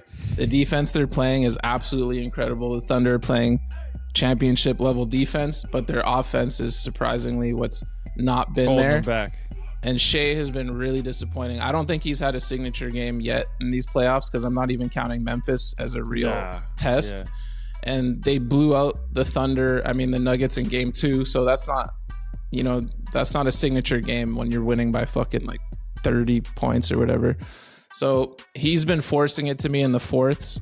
He did it again last night. He did have 3 big baskets to kind of extend the lead, where I was like, all right, there's the regular season MVP. That's the first time I felt like I saw him have some really impactful buckets. But then he goes 0 for 3 to end the game and let them back into the game.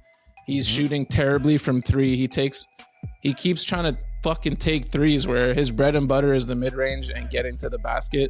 He takes a 3, they get an offensive rebound. He takes another 3. Now those would have been daggers, but he misses both, and then he tries to get another 3 from the corner, steps into a long 2, misses that as well. All 3 would have been daggers. Bro, get to the mid-range and get to the basket and kick out if you're covered. I'm not liking the energy from Shea Gilgeous, man. It's just he's one of my favorite players and I root for him, but I'm just not like.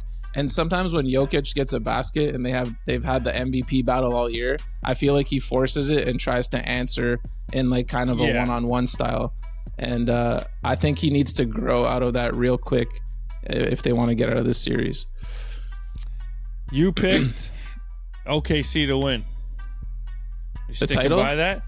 The No, title? I don't know about the title, but this week, this round you picked up. Oh yeah, hell yeah, They get the job done, and Shea turns the corner, or what? Yeah, and he's been actually pretty. I like what he says after games and shit. Like he's like, "Yo, we're learning. We wanted this team because they're gonna bring the best out in us." And I feel like you're watching them learn on the fly. And pulling out yesterday was huge because or else it's 3-1 and you're pretty much done. They needed that. Yeah, they absolutely. It was a disgusting win, man. The first quarter was 17-8. That was the lowest scoring quarter in playoff history. That's I'm crazy. pretty sure I saw that. Dude, 8 points from the Nuggets. Like they're 0 for 14 from 3. Bro, you got to give it to Aaron Gordon though, man. I never expected for him to have the ball at the 3-point line and you think it goes in. Yeah. But it's automatic crazy. almost now, especially when it's clutch time. Yeah. You remember him? I mean, obviously you do. On Orlando? Aaron Gordon, like Yeah. he was a miscast star. They just had like a balanced team and he just was like slightly the best player. Yeah. And like was trying to be this 20 point per game like small forward, and it's just like, nah, you're a power forward who somehow found a stroke this late into his career. It's actually so impressive, and hats off to him. Yeah. Where would they be without go him? to his shooting coach, man. Bro, they'd be home in the first round without Aaron Gordon. Yeah, they would have been down. done. And another crazy thing about the series, of course, if you lose the games, like your intensity the next game is back, but the Thunder could have won both games, easily could have won both games they lost. Yeah, Which the is first crazy. one was fucking insane. That drove me. Have we been off since? Has it been 4 games since? Yeah, when we chose the only one that had played was the Cavs. They were up. Yeah, 1-0. So we haven't talked since. Dude, that this series first started. game, they just let that slip. I don't know what the coach's plan was there. That was so frustrating. But very hard to watch. Could easily be 3-1 for OKC. Yeah, or for dude, Aaron Gordon hit a game tying 3 in the last minute to force OT in the last game, in game 3. Like I'm not worried about the OKC Thunder. I think they get it done. Yeah, now a little bit of pressure is off, but fuck, man. Well, game 5's enormous. Let me hear your opinion on Jokic, because I just went for a walk and finished listening to fucking Bill Simmons and fucking Ryan Russillo jack him off and make up all kinds of excuses for him, and they both voted for him for MVP. That shit made me want to puke, man. What do you think about Jokic in this series? He's shooting 39%. I What do you think? Numbers aside, because him and Shea have been a little indifferent this series, but he seems like when he has the ball, and he's the best player in the NBA. 100%. Like, just watching it, dangerous in all facets of the game. And just to have a big man be able to do that, and seeing the way SGA has played in these crunch times, trying to do a little bit too much, well, I think he's the best player. I fully agree, but I also think he's gassed. He's playing poorly. This is the worst I've ever seen him play. He had 8 turnovers in game 3, which they somehow still won. Mm-hmm. I've seen him just throw passes out of bounds, like missing guys. He's shooting wide open. Dude, he was 0 for 10 or 0 for 11 from 3 in game 3. It seems like both teams are playing a little bit stressed and not in their own rhythm. And they're having 100%. some role players, not role players, but secondary players are bailing them out, like Aaron Gordon and Jalen Williams. Yeah, but I just got pissed when Russillo was fucking trying to call out the spacing for the Nuggets. He's like, they've got the spacing's not right. Like, he can't operate the. Like, yo, this guy's missing wide You open have to free take throw. the blame eventually. Yeah. And it's like, Just look at his field goal Hartenstein percentage. is playing great against him. He's doing like Hartenstein looks great. And then same for SGA towards the end of game 3. Just defer to Williams, who's having a better game than you. Just instead of you forcing up a bad shot, this guy's got the hot hand, man. Do you want to win as a team, lose as a team? You're the best player. No one's doubting that, man. But that's what I feel like. Some points when they call it hero ball, that the best player needs to prove it in those times, and that's what's getting to Shea's head. Bro, you have a wicked team. That's what I hate the most, though. It's like, just start kicking the ball. And the worst part about that game, losing game 3, was that it wasn't just one time. It was like 3-4 times in a row. Mm-hmm. He's just dribbling up or calling for the ball and not passing the ball and taking a shot when J-Dubs is on fucking fire. Yeah. But hopefully he's watching the tape and growing from it in real time, because I still think they're the best team left in the playoffs. But Jokic is struggling. They're playing great defense, and he is struggling. Yeah. I don't want to hear all these excuses for They could Jokic. both teams could be better. It's crazy. Yeah. You know, and probably they're bringing out each other's weaknesses, which is two good teams should do that. But it's clearly the best. I mean, aside from New York, Boston, two huge basketball markets, like this is a good series, man. You can't ask for much more as a fan. The two best guys going toe to toe. It's like Lamar and Josh Allen playing in the playoffs right now. You know, we know how this is gonna end. Wait, who's Lamar and who's Josh Allen? Well, I would say Lamar would be Jokic because they've already won their MVPs.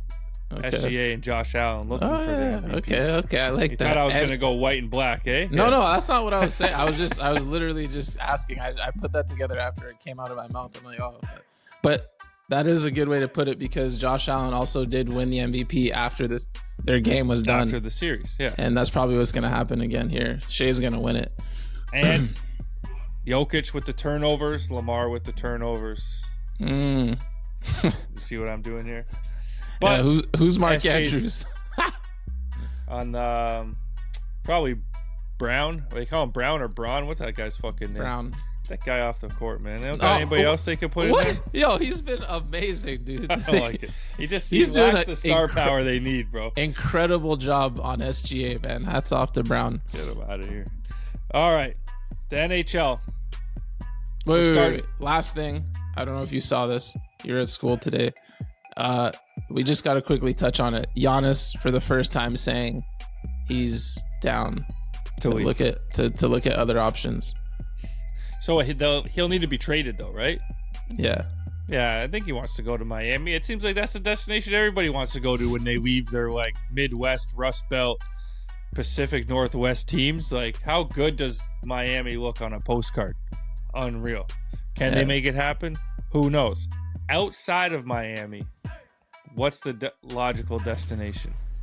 Well, the two I saw that I think Shams reported are like most likely to come with the big packages.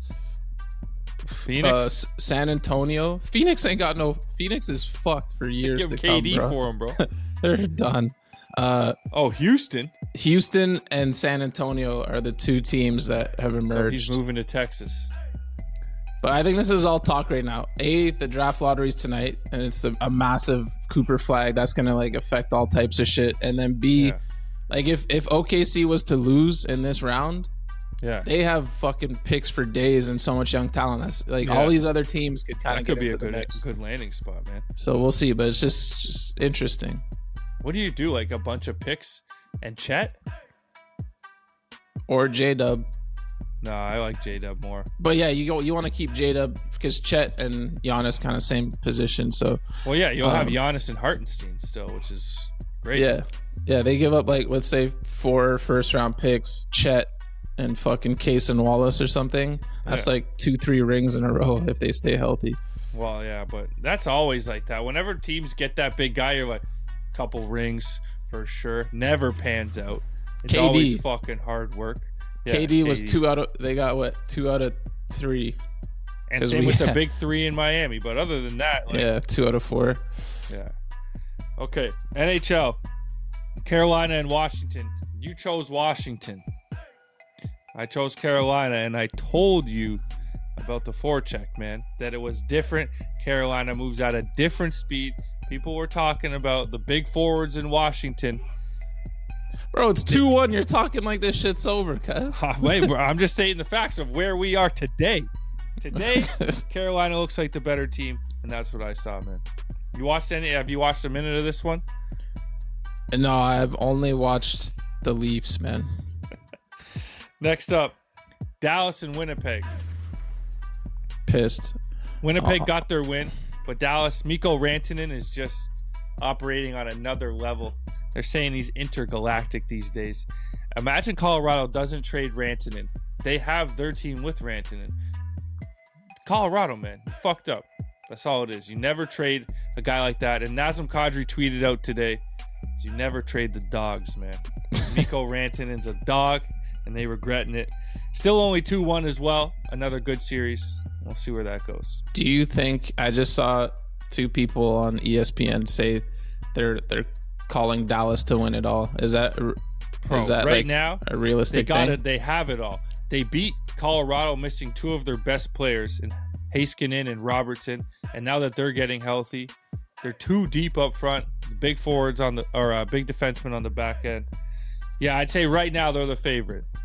So I've got nothing against Dallas. I actually really hope to go there at some point and visit as a tourist and skate and whatnot. I've had my issues with the Mavericks because of Luka, but how cool would that be? I mean, I know you don't want to hear right now, but they've won one before. All the bullshit that they've just gone through in the NBA and just being Cowboys fans in general, nightmare, it would be kind of nice for them to get an NHL. Dude, Stanley it seems Cup. like a great sports city. Like, that building is absolutely rocking. And Dallas, the Stars have been on, the cusp of this for a while, a long run. But the Western Conference is just tough. It's a gauntlet to get through. And the fact that they got rid of Colorado first, if they can get rid of Winnipeg, the next series, I want to say, will be easier, but they should win the next one too. So that would be Edmonton and Vegas. Edmonton. Yeah. Did you see what happened in this game? No, I'm pissed, man. All my teams are down 2-1. Dude, so it's 2-2 at the end of the game, about to go to overtime. Edmonton, Oh, I heard. They were Barkley winning earlier in the game, and okay, now it's getting forced to overtime. 0.4 seconds. Vegas wins in a stunner, and they skate off the ice. The Edmonton fans were shocked. You don't even think that's possible, man. But the goalie, Stuart Skinner, forced back in because Pickard had been hurt. This Stuart Skinner was the guy who lost them the first 2 games in Los Angeles, and it hasn't played since. They went to the backup, but now the backup's hurt, so Skinner's back in, and what do you know? Edmonton loses. I only know that because Barkley mentioned it. Charles Barkley, massive NHL fan, and he said he had hella money on Edmonton, and he was like devastated. Yeah. Their team is so good that they don't even need a outstanding goalie. Just make that safe, Like, I gotta watch that. There's a view of it from overhead, and the goalie's not even in the net. So you'd think that the net was empty, It's like, what? How did you end up over there? And then the shot was gonna miss, and Leon Draisaitl tipped it in. It was just a fucking comedy of errors to end the game. But wow. I still think Vegas. Edmonton gets it done. Holding on, baby. Yeah, you're holding on for dear life. Toronto and Florida, man. This is what the Leafs do to you, They win 2 on home ice. The buzz in the city, everybody's, cheerful. Oh, you got a Leafs hat on? Oh, you got a jersey on? Everyone's chatting. Everyone's loving everybody. And then we go down to Florida. We're an overtime away from a stranglehold. 3-0 we could have been up. William Nylander gets a partial breakaway. Matthew Nyes, partial breakaway. But Sergei Bobrovsky, the goalie, from Florida, he showed up in overtime, and then he get an ugly one. Bounced in off one of our defensemen. I think in Game 3 they had 3 goals bounced in off our defensemen. Absolute disgusting. BS, but that's the way it goes.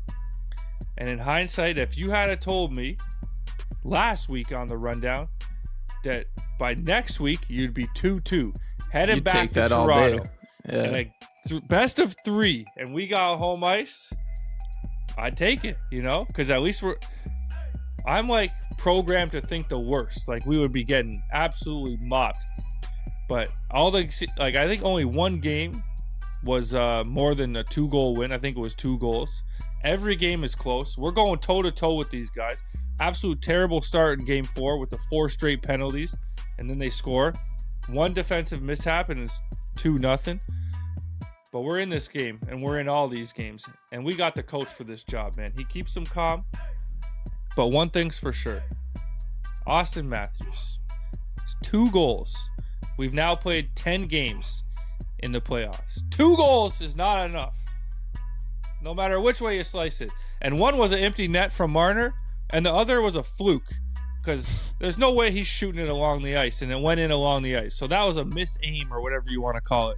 We need more from 34. Nylander's absolutely killing it. He's driving the bus right now. 34, Matthew Nice, killing it. Marner, Matthews, got to be on this. They got to be all over the score sheet, man. Like, I'm talking 2-3 points next game. I said that to you the other day, and you were, I guess they were probably up, and you're like, nah, he's doing his fair share. I'm like, bro, every time I look at the fucking shit, he's nowhere. He's nowhere. But the way I look at it, sometimes when I prefer to give him the benefit of the doubt, right now, not being one of those times, is that he's canceling out their best player in Alexander Barkov. They're playing against each other. They're going toe-to-toe.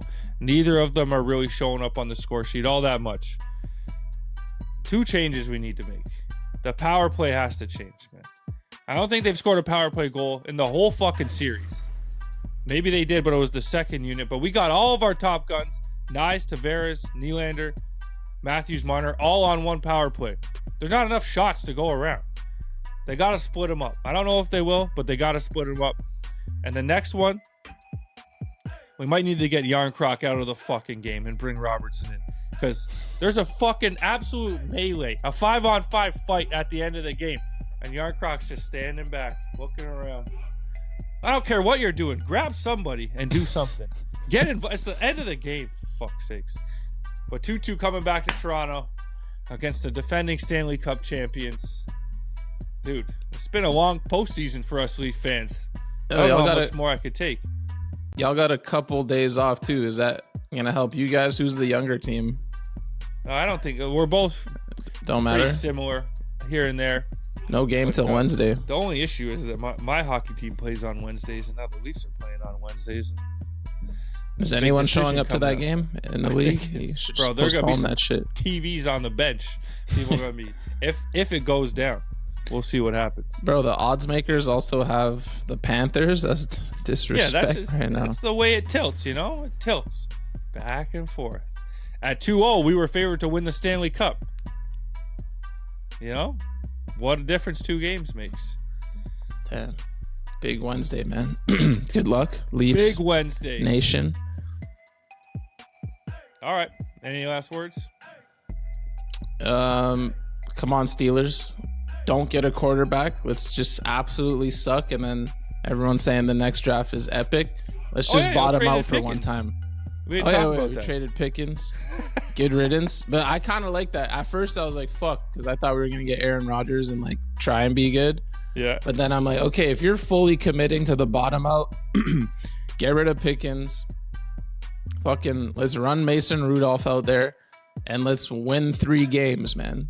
But it's just so hard to see Tomlin like buying into that. But yo, I think it just needs to be done. And it's also hard to get like a TJ Watt to buy into that. But yeah, I think it's guys time, in their prime don't want to. And DK Metcalf just got moved there. Yeah, that's a tough thing to buy into. It is tough, but I'm. That's what I kind of want to happen. Like, let's just bottom out and get a fucking real franchise QB in there. I think it's time. I think y'all should do that. Yeah. All right. Kenny Pickett, man. Bring him back. Super Bowl winning. Yeah, bring him back so we could really bottom out for real. Shit. All right, y'all. Y'all know where to find us next week. Peace.